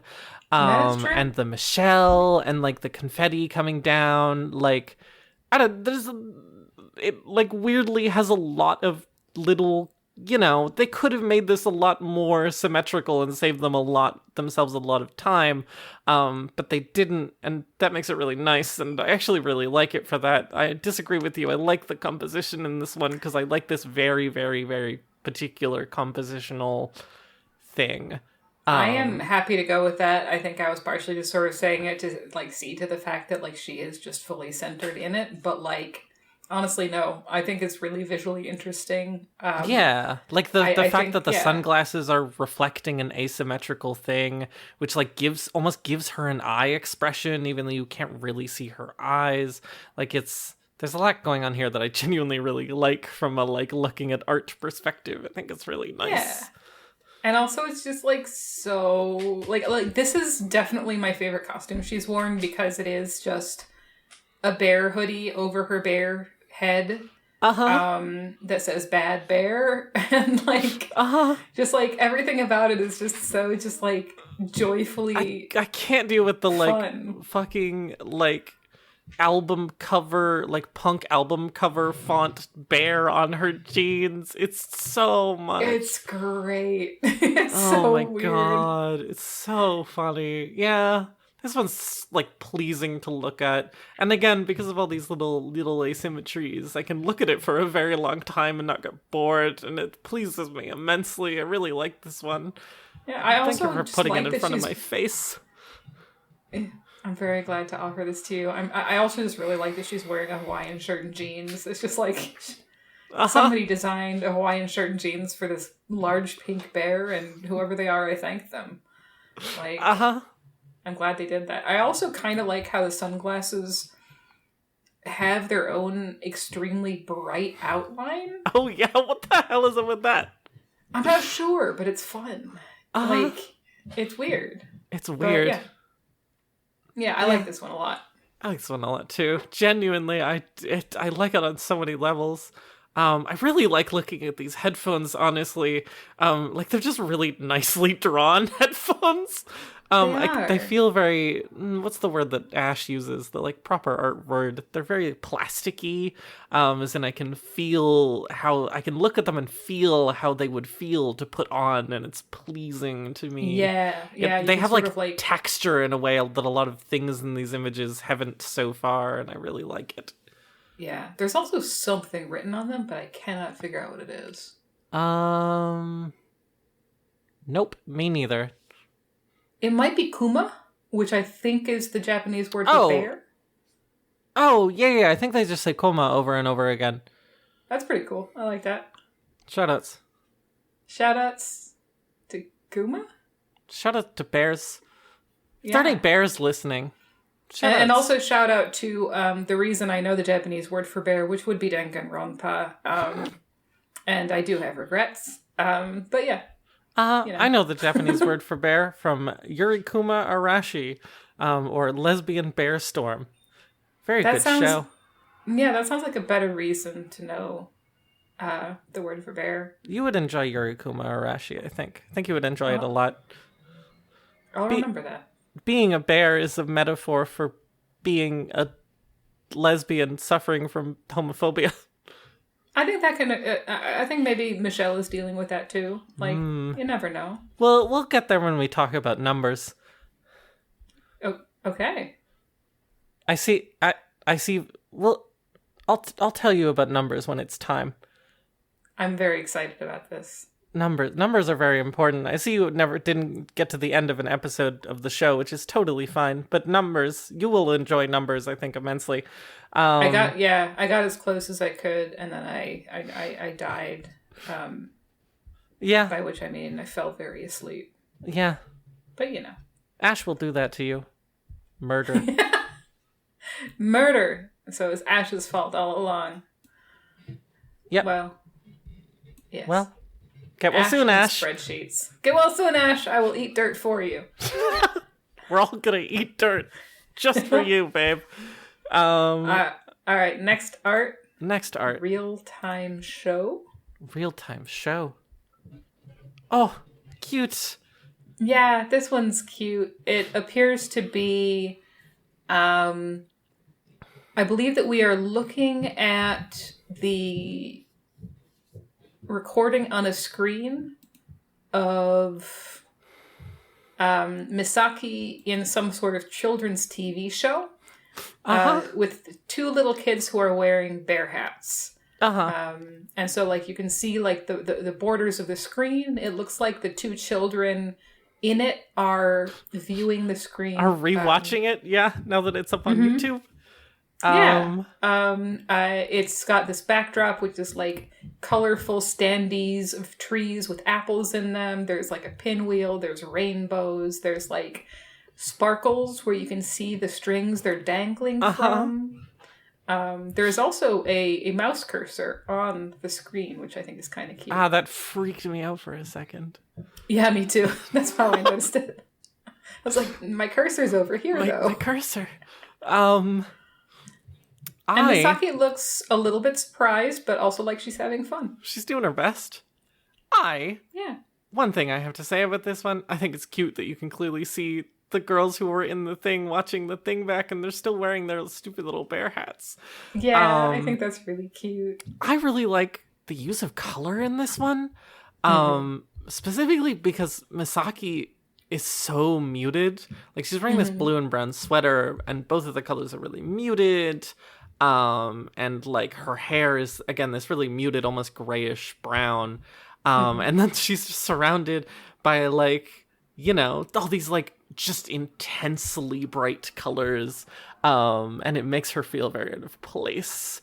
Except she has this little pink hair clip, this one sort of little sort of fragment of Michelle that is as colorful as everything else. Really nice touch. And even the kids next to her are, like, a little bit more saturated than she is, with her, like, gray eyes and her, like, grayish brown hair. So she looks very out of place in a really charming way. Yeah, but it also looks like she's sort of, like, being welcomed into it, so to speak. She doesn't look like she's having a bad time. She's just, like, not in her natural environment, and it's that's conveyed via, like, really effective use of, like, color values in a way that I really, really like. Yeah, I like this one a lot. I think it's really cute. It sort of, like, once again gives this idea of Misaki, like, doing things as part of the group, where she's, like, somehow in a situation where she's participating in this little show with kids or something like that. She's getting into it. And kind of, like, getting outside of her usual context in a way that I like. Enjoyable, pleasant. I like it. Trained version. Enjoyable, time to look at Michelle. Oh, this is a good Michelle. Yeah, it's so colorful. There's, like, bright saturated blues and yellows and oranges and reds. Yeah. Super nice. I like how she's like a sticker. It's like a little sticker book. She's got this, like, white outline as if she's a little sticker, and you've stuck this little kind of, like, these balloon stickers over top of her. And it's very pleasant. Her dress is, like, kind of comprehensible. It's just this sort of, like, patchworky kind of red dress with this, like, yellow frill around the collar and some, like, little buttons and flowers and stuff. And these she's got little buttons, or she's got a little bow and little flowers sort of, like, I almost said in her hair, but I guess on her ears. Ears, truly the hair of the bear. Yeah, that's so true. We see a recurrence of these, like, stitched on red cheeks, but now they're on Michelle instead of on a little snake. And yeah, there's, like, a little bit of an actual background behind her, but mostly it is this sort of, like, foreground that looks like stickers. There's even a little, like, sticker of, like little lines coming out of her head, like she's maybe saying something, or there's little doodles over it of, like, bunnies and kitties and bears and happy people. And then there's, like, bubbles. And And then in the background, you can see sort of like a similar kind of landscape to the landscape that the normal version was in, sort of giving the impression that this is maybe kind of like a transition kind of shot in this little live performance. Yeah, maybe Michelle so. pops on for a minute and does a little dance, this little kind of like animated little sort of sticker Michelle. She has this little speaking line beside her while she gives you a little moral. Very nice follow through, very cute, pleasant to look at. I like how it's layered, sort of fun composition on this one. There's a lot of sort of like weird depth to it, but like sort of fake depth too, in that it feels like very layers. Like it feels like everything is in distinct layers, again, like on a little show. Pleasant. Yeah, it's just pleasant. Like I said, I love the colors in this one. I love how we have the really like solid saturated colors of the balloons, but then we have bubbles over the balloons, which add different sort of like color to it, where you can sort of see the iridescence of the bubble contributing a different, like a little bit more purplish to them. It seems like they kind of like used the like busyness in a way that is kind of like more parsable and more fun in this one. And I really like it. And it's not too over. Like you can like look at her face and comprehend it. There isn't too much busyness. You know, they're selective about where the busyness is.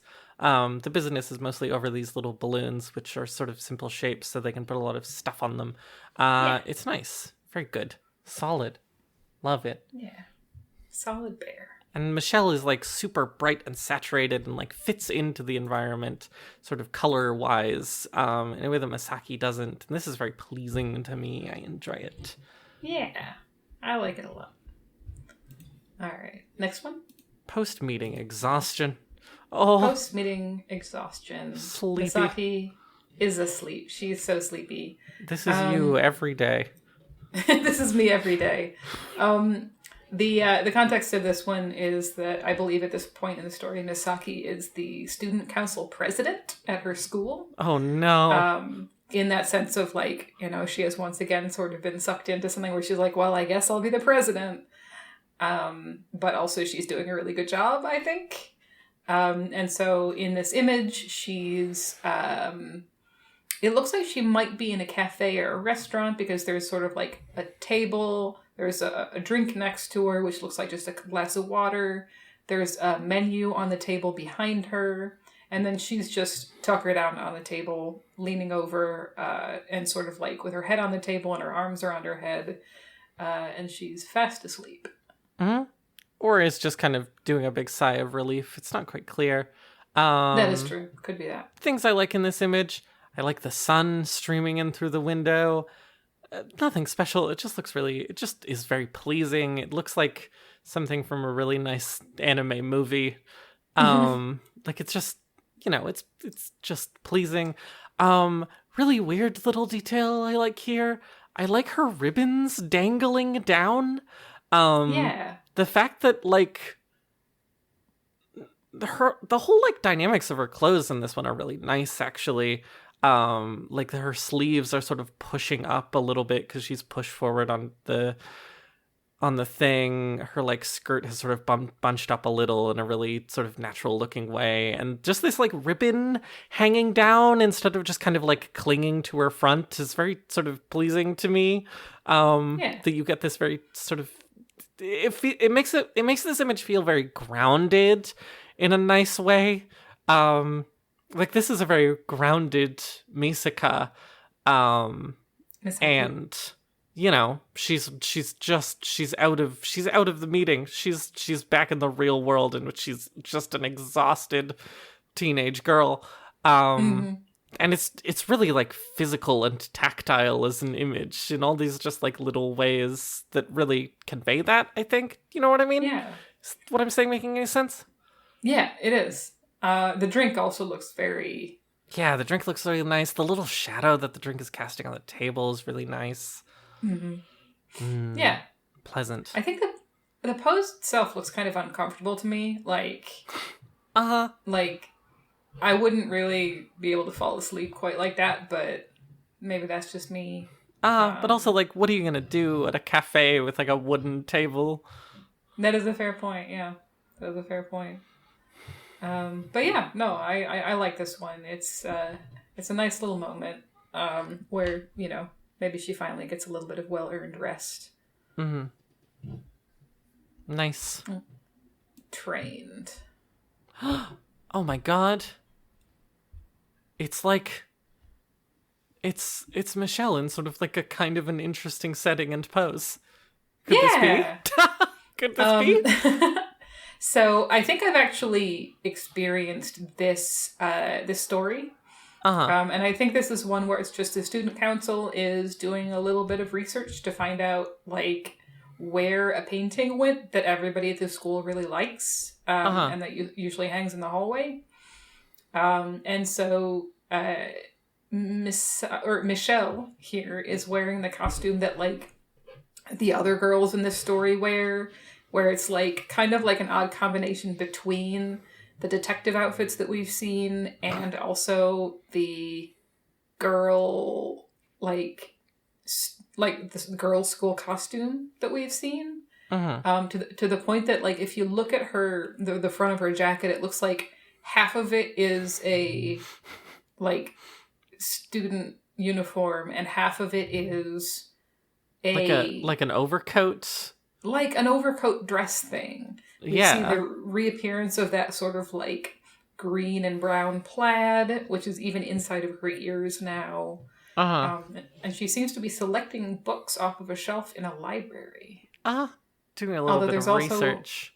Yeah, there's also trees in the library, I think, which is... There's little things of ivy hanging down. I actually really like those they're not ivy. They're just little white flowers. Probably could identify them if I looked at them long enough. They look familiar, but whatever. I like them. They add, like, the little splash of green they add is really nice. Yeah. I like this one. I like how sort of, like, the sun, the sort of, like, nice soft sunlight kind of mirrors the last one. It's coming in from sort of a similar direction in a pleasing way, that gives some sort of continuity. All the, like, sort of color range of it is very similar. This sort of, like, washed out by, like, the bright sunlight kind of look. Another thing I really like, I love her stupid double jacket, that it's two jackets in one. Yeah, I like it a lot. I don't understand, but go off. We also don't see a lot of examples of Michelle leading her normal schoolgirl life. Like, usually we only see her on the stage. And so I think it's really nice to sort of remember that Michelle also is just one of these girls that goes to this school. And, like, she may be a gigantic pink bear, but, like, maybe she's also part of the student council, or maybe she's just kind of, like, helping out. And I think that's really nice. And again, we see a really nice, if they're going to share art for some reason, it's nice to see a nice, you know, Misaki, can't get those two mixed up. Misaki's really tired after her big meeting, and so Michelle is, like, helping out. She's like, hey, take a rest. I'm gonna do some research. I'm gonna take some notes. You know, take a load off. Get a little cup of water. She's helping out. I really like it. I really like the dynamic between these two. They seem like good friends. They do. Michelle also seems to have once again got some earrings on this time. Little cuffs. Oh yeah. She has little ear cuffs that are very cute. She has this little hat, which I think is very funny. I can't really identify what kind of hat. My first instinct is like a Girl Scout hat. It's kind of got like, that vibe. You know, this image isn't, like, amazing or anything. It's just nice to look at Michelle doing something different, get this different angle on her, this sort of, like, high angle looking down at her. It's very pleasing. The idea of her grabbing these books with her big stupid hands is very funny. It is conveyed really well in her sort of, like, trying to tip this book out, not really being able to grab it confidently. Yeah. I want to see her trying to open the books and, like, flip the pages. There's also an intriguing, nice sort of, like, plaza space behind her where we can see some, like, small tables.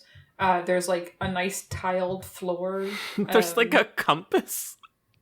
Yeah, like a table with a compass on it or something. Uh-huh. And yeah, I want to learn more about whatever. I guess she could just be at the library. All of these things could conceivably be at the library. Who knows? I still don't know why there are trees in the library. Oh, but... I have this at the Toronto Reference Library. There's like a bunch of spaces that have like green stuff, so you can sit and read your books while surrounded by plants. It's nice. Okay, so Michelle's in Toronto. Welcome to Toronto, Michelle. Other libraries have this, I'm sure. This is simply a local example. No, I just like the idea that that explains it. She's in Toronto. Yeah, Michelle, drop me a line. Let's hang out. Yeah, she seems pretty chill. She seems chill. All right, what's next? Forever After School. Forever After School. It's called Graduation. Yes, so here she seems to be observing her friends and saying, we have another quote with this one, just look at them. Those three and their constant antics can be such a pain. But she's saying it apparently very fondly. The images of Misaki in a classroom. She seems to be doing a test, or at least I guess she's supposed to be. She's got a little pencil, a little pen case, and an eraser on her desk. But she's looking out the window to where the three of her friends who understand that Michelle is her own person are outside on the grass playing. So we see Kokoro, the blonde. We see Hagumi, the redheaded jock, and we see the purple-haired Shakespeare lesbian. Playing catch, maybe? Or no, playing some sort of hide-and-go-seek type game. And Misaki seems to be sort of like gazing down upon them fondly. I know that at this point in the story, the purple-haired Shakespeare lesbian, I think, is now in college. She's graduated from high school. So this may be from an event associated with that. But I cannot guarantee. Nice, pleasant. I don't have that much to say about this one, but I feel like I haven't said about a lot of them recently. But I do like the kind of like, it's got a really, she looks nice. Her facial expression reads very strongly. She looks really happy. There's a tear in her eye, so she's also kind of crying. This is conveyed really nicely. I really like the posing of the three outside. It's really strong. It gives really strong impressions about the character. Oh, excuse me. Whoop. I like the curtains. Sort of like gently drifting around this view that she's looking at out the window. Yeah, it seems really nice. It's another one where like it seems like a lot of the sort of like depictions of friends are very, very much sort of like saturated in nostalgia. And this one definitely has that same feeling where it's like this sort of like theme of sort of like grasping onto those childhood memories before you all grow up. Yeah. And this one seems to be very much kind of like in that. Yeah. They do this a lot. That all of these sort of memories of her with her friends, or like every time she's happy, she's also kind of sepia toned and like a little bit sad. And it's notable. Don't have that much more to say about this one. But I do like it. I like her posing. It's very strong. All the posing in this one is really strong. Yeah. I like the way she's holding the pencil. Like, maybe she was holding it in a practical way at some point, but now she's just kind of, like, fiddling with it in her fingers, it looks like. Yeah. No, for sure. She's just kind of messing with it. Yeah. It's nice. That's nice. All right, let's toggle the trained art. Oh my god. They're both on screen at the same time. That's so cute. Together at last. Yeah. But like through a window. Wow. Poignant. So, yeah. So on one side we have Misaki. She's sort of like on our side of the window, so to speak.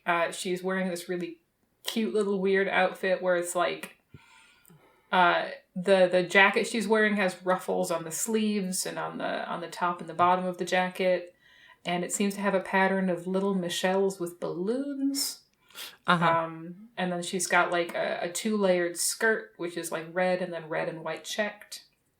She's wearing a cute little hat, and she's leaning forward to press her head and her hands against a window that seems to be hovering in midair. And on the other side of it is Michelle leaning forwards to essentially like put her hands and her head against Misaki's hands and head. She's wearing her own different outfit. No, they're wearing the same outfit. No, I see. Yeah, we just can't see her red skirt, but she's got the ruffles. Yeah, it's the same. It's the same top. She has different little bows in her hair, but her ears. She doesn't seem to be wearing the hat. She has bows on her ears instead, and she once again has a heart on her cheek. And it seems to be a nice depiction of the like relationship between Misaki and Michelle. And this similar kind of there's the good finally really really strong good follow through that is very clear and pleasing to me. This just kind of like, you know, this like distant kind of like admiration for her friends having a good time, and this like sort of like admiration for Michelle, but sort of like still being separated from her, even though she's now like she's even now is the focus. It's really nice. It makes me feel kind of genuinely sad in a way that I can't really express. It's got this feeling like Michelle is sort of like the way she's able to become part of those memories. Like Michelle is sort of like the part of the nostalgia she's viewing through the window is this character of Michelle. But also the look on her face is like really cute. Like her smile is like very genuine. Again, one of the more genuine smiles we've seen on Misaki. And also has a little like almost like it's like overflowing from her, like just like a real serious bit of happiness. And yeah, I think this one's really, really cute. One thing I like about this one is that like they're so nice going back and forth between them. But you can still see the curtain, which is really nice. And then behind her is this sort of like yellow sky full of random sort of things, crowns and stars and moons and stuff. But if you go back to the normal, the sky is the like yellow grass that the three friends are playing on outside, except now it's become this like yellow sky instead of this like washed out yellow grass. With like fluffy clouds and balloons. Yeah, but it's still like the same color, and it's even sort of got some of the same shapes as the grass. It's really, really nice. There's also a strip of bunting going upwards that reminds me of the movie Nope, but I think that's just me. Unless, you know, there's a lot more going on in this little story than I do. But we won't go into that. Nope. But yeah, no, I like it. It's like sort of like finally something communicating like the way in which Michelle is a part of her life. And I really like that.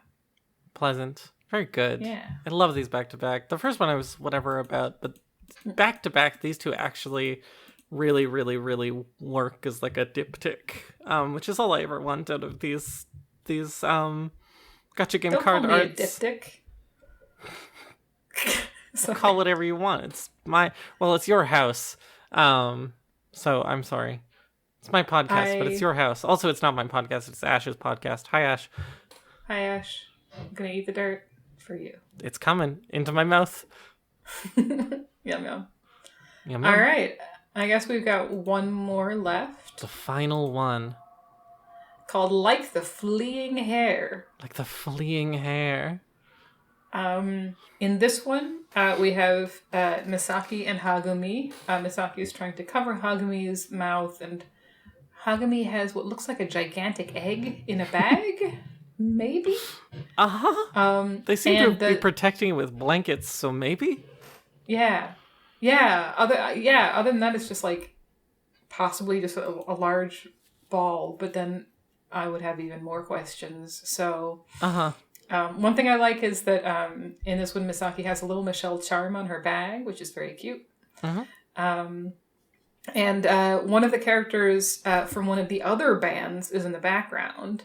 You'll have to forgive me because I'm forgetting her name right now, but she's one of the more like hardcore musician, like take everything seriously kind of characters. And it seems they're running away from her, although I don't know why. Egg steal. Yeah, apparently Stole there's an egg? egg theft underway. Uh-huh. I am very curious about the story behind this one, but have no idea what it is. So that's I really like the background girls posing. It's so dramatic. There's such a sense of like farce to this image that is really fun. It's so dramatic. I love watching Misaki be pulled into the stupid little schemes of the stupid little guys she hangs out with. I agree. And yeah, I enjoy it knowing that the character in the background is one of the ones who kind of like takes herself too seriously all the time, and like her major character arc in this game is learning how to have fun. And so like I do like how over dramatic she is, but also the fact that she's somehow been implicated in whatever is going on with this egg. So yeah, I think that's nice. Agreed. I don't have a ton to say about this one. It's fun. Yeah, it's fun. It's like you can see their school in the background, or I guess that's their school. Probably. They're once again in their sort of like little sailor outfits.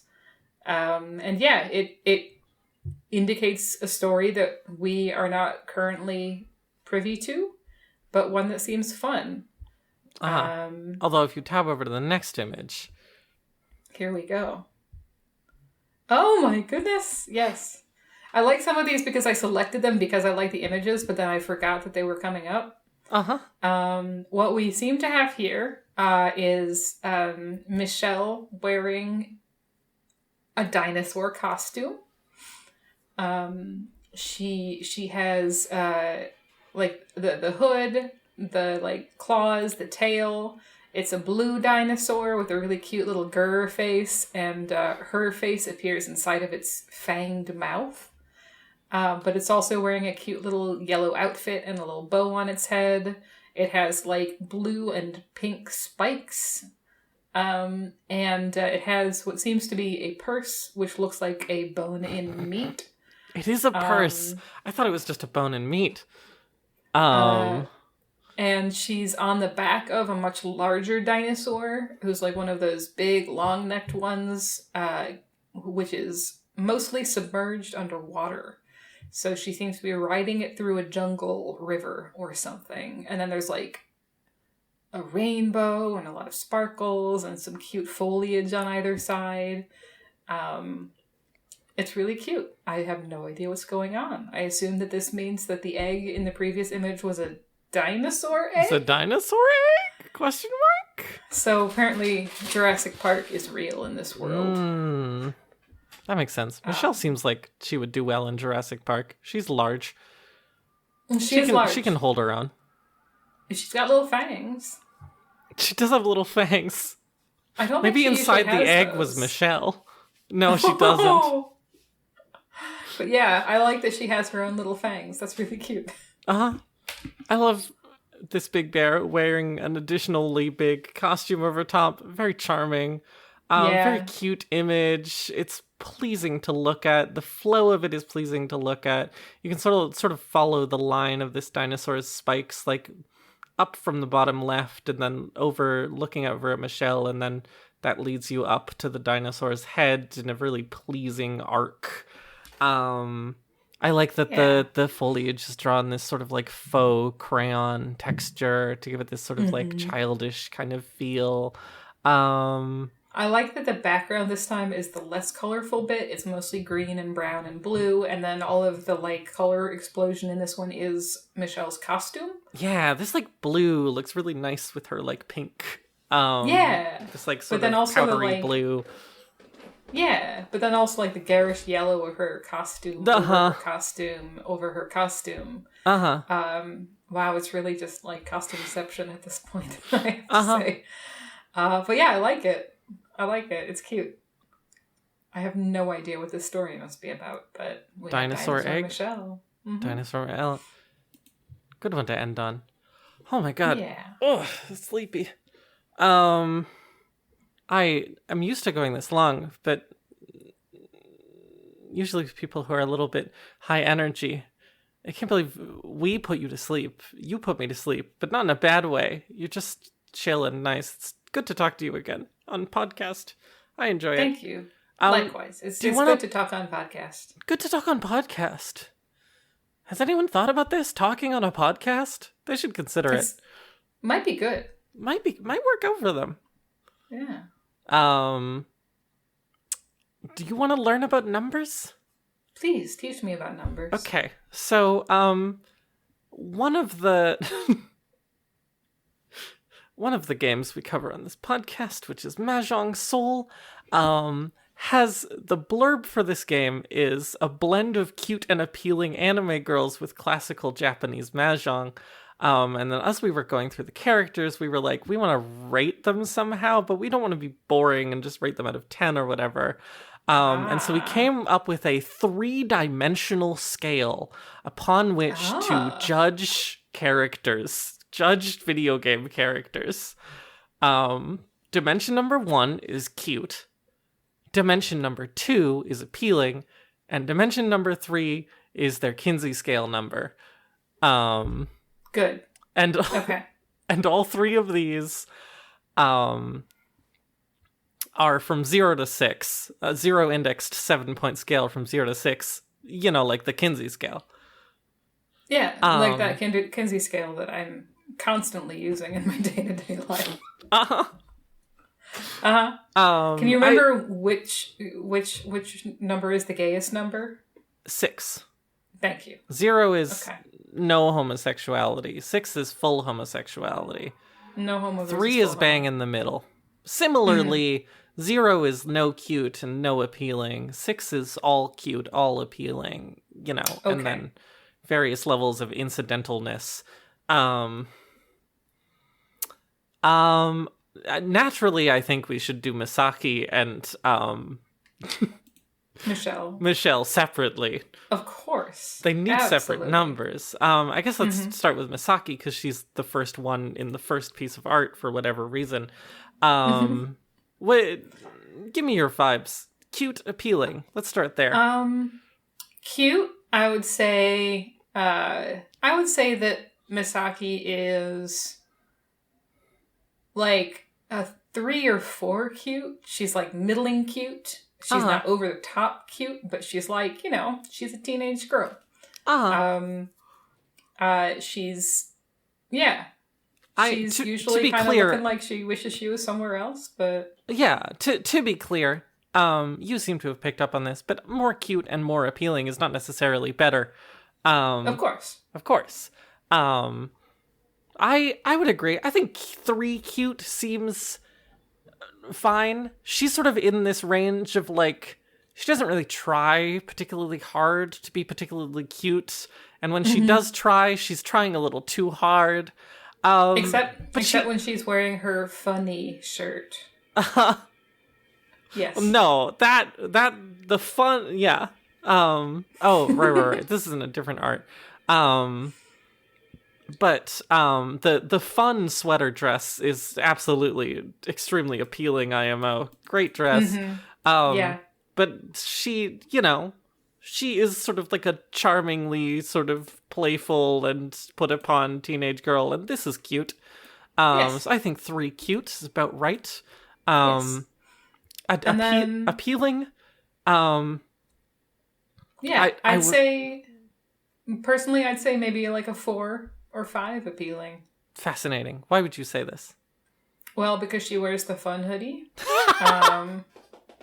And I don't know. I personally, I think part of her appeal is that she always seems to be having some sort of like, she always seems to be going through some sort of little journey in terms of like how she feels about things, whether she belongs in the situation where she is. And I find something appealing about like just the way in which she interacts with her environment. You think this makes her more appealing and not less appealing because she would be kind of stressful and awkward to hang out with? Well, the thing is, story-wise, she's usually the one that makes things work. And this is appealing. Yeah, even though she always looks kind of stressed out, like, it's because she's, like, putting the work in to make sure that things happen and make sense. And so I find that appealing. Uh-huh. I think that her work is well spent. Do you want to go 4 or 5? I'm happy with both of these. You've convinced me. I'll go with 4. Okay. 3 cute, 4 appealing. What do you think our Kinsey scale number is? 5. 5? Okay.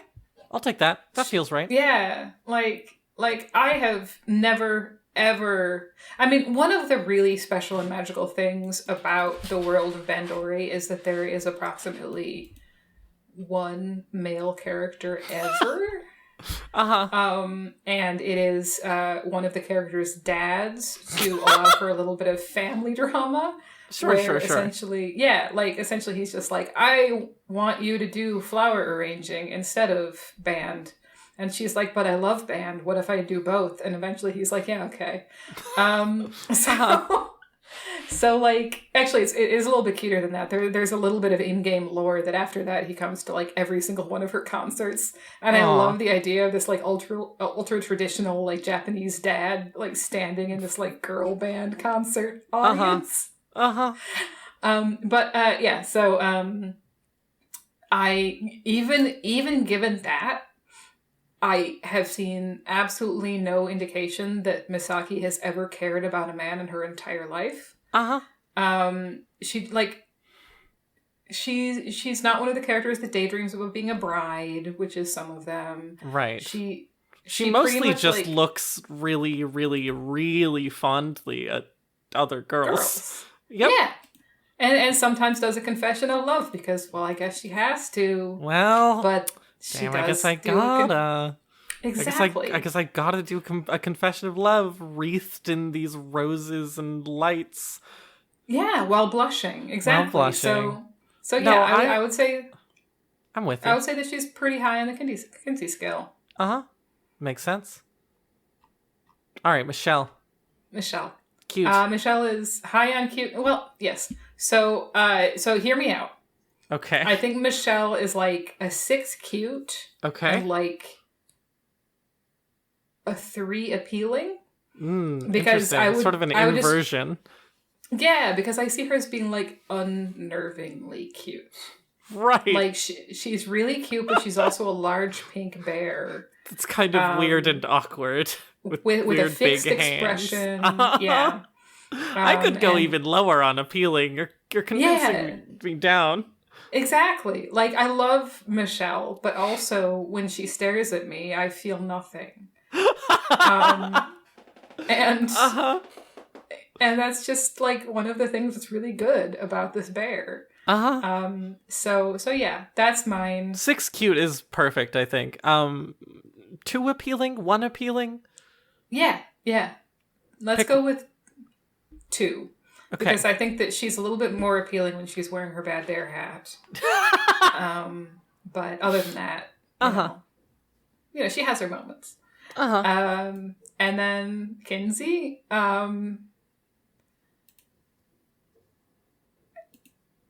is there an NA option?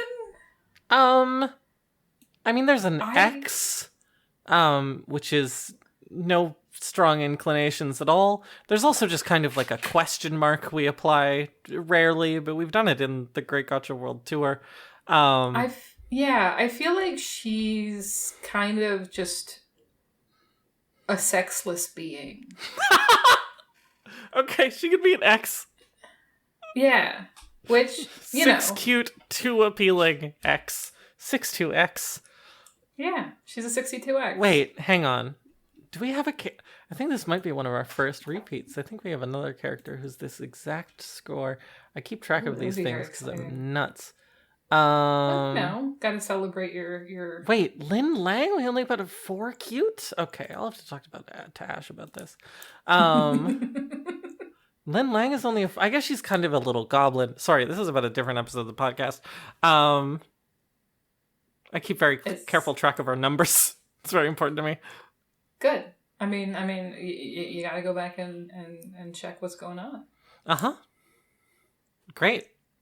Perfect. Yeah, exactly. Frankie, thank you so much for being on the podcast. Thank you so much for having me. It was a delight to just spend a couple of hours talking about a pink bear and her friends. And her friends. And her friends, yeah. I am going to really quickly pitch some people on some podcasts.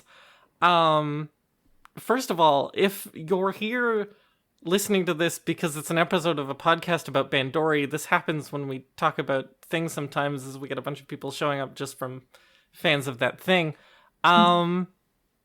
We don't normally talk about Bandori, however, consider sticking around. Podcast where we talk about the art of video games, and video games a lot like this one, and have a really good time sort of like tearing apart this kind of art that is broadly panned because it's gacha game art and considered to be kind of garbage a lot of the time. Picking it apart, figuring out what's good, figuring out what's bad, having a lot of fun with it. Consider sticking around. If you're here from Bandori, or I might throw this episode up on our old fucking Dr. Fanfiction social media just to have it archived somewhere associated with us. Why not? Stick around, maybe. I think we run a really good show. Ash thinks we run a really good show, my usual co-host. And if you're a usual listener, consider giving Dr. Fanfiction's Monster, the podcast that me and Frankie used to run, a listen. Yeah, it's a nice little 10 episodes. I really like it. It's us talking about various genres of fan fictions and also writing fan fiction and talking about writing fan fiction. This sort of broad format of like talking about and analyzing art with my friends really came from doing that project. Hell yeah. I think it's really quick. Which was your favorite fan fiction that you wrote for that? Which was my favorite fan fiction that I wrote for that? Yeah. Oh god. I'm a big fan of the JoJo OC episode fanfic. I just think I got sort of like the flow of a JoJo episode. I put like music cues in it. It's got really good bespoke art. I also, that's the first one that comes to mind. What about you? Seinfeld Soulmates. Absolutely. Yes, we do an episode about soulmates. Not this podcast, the genre, and Frankie wrote a Seinfeld script. We perform it live, and then in editing I added music and laugh track cues. Really proud of that one. Hell yeah. Solid. Good podcast. If you are, for example, put up in bed because you're recovering from surgery, consider giving it a listen. Dr. Fanfiction's Monster, wherever you get your podcasts. Frankie, thank you so much for being here. Thank you so much for having me. And if people do come here for Bandori, I'm sorry that I'm not actually an expert in it, but I do like to talk about Misaki. So thank you for letting me do that. You've been a very insightful guide, and I really, really appreciate it. So a thing that we do at the end of the podcast, which you wouldn't know about because of falling asleep, is also that we randomly select our next character and live react to it without saying who it is. We can't do this here, but can I tell you via text what the next episode of the next and last episode of the Great Gacha World Tour is, and have you live react to it? Yes, please. I think you're going to have a reaction. It is this. Typing.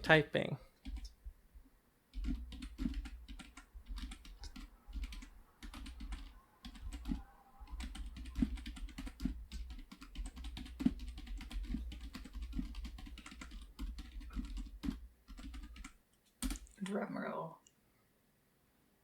Oh my god. Yeah. Oh, I'm looking forward to that. Uh-huh. Yeah, no, I do have a reaction. My reaction is hell yes. Uh-huh. Okay. Well, thank you again for being here, and thank you everyone for joining us for this chapter of the Great Gacha World Tour. Please keep your hands and feet inside the vehicle at all times. Bye-bye. Goodbye.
ャノンさん、さっきのところからカットしといてもらえます？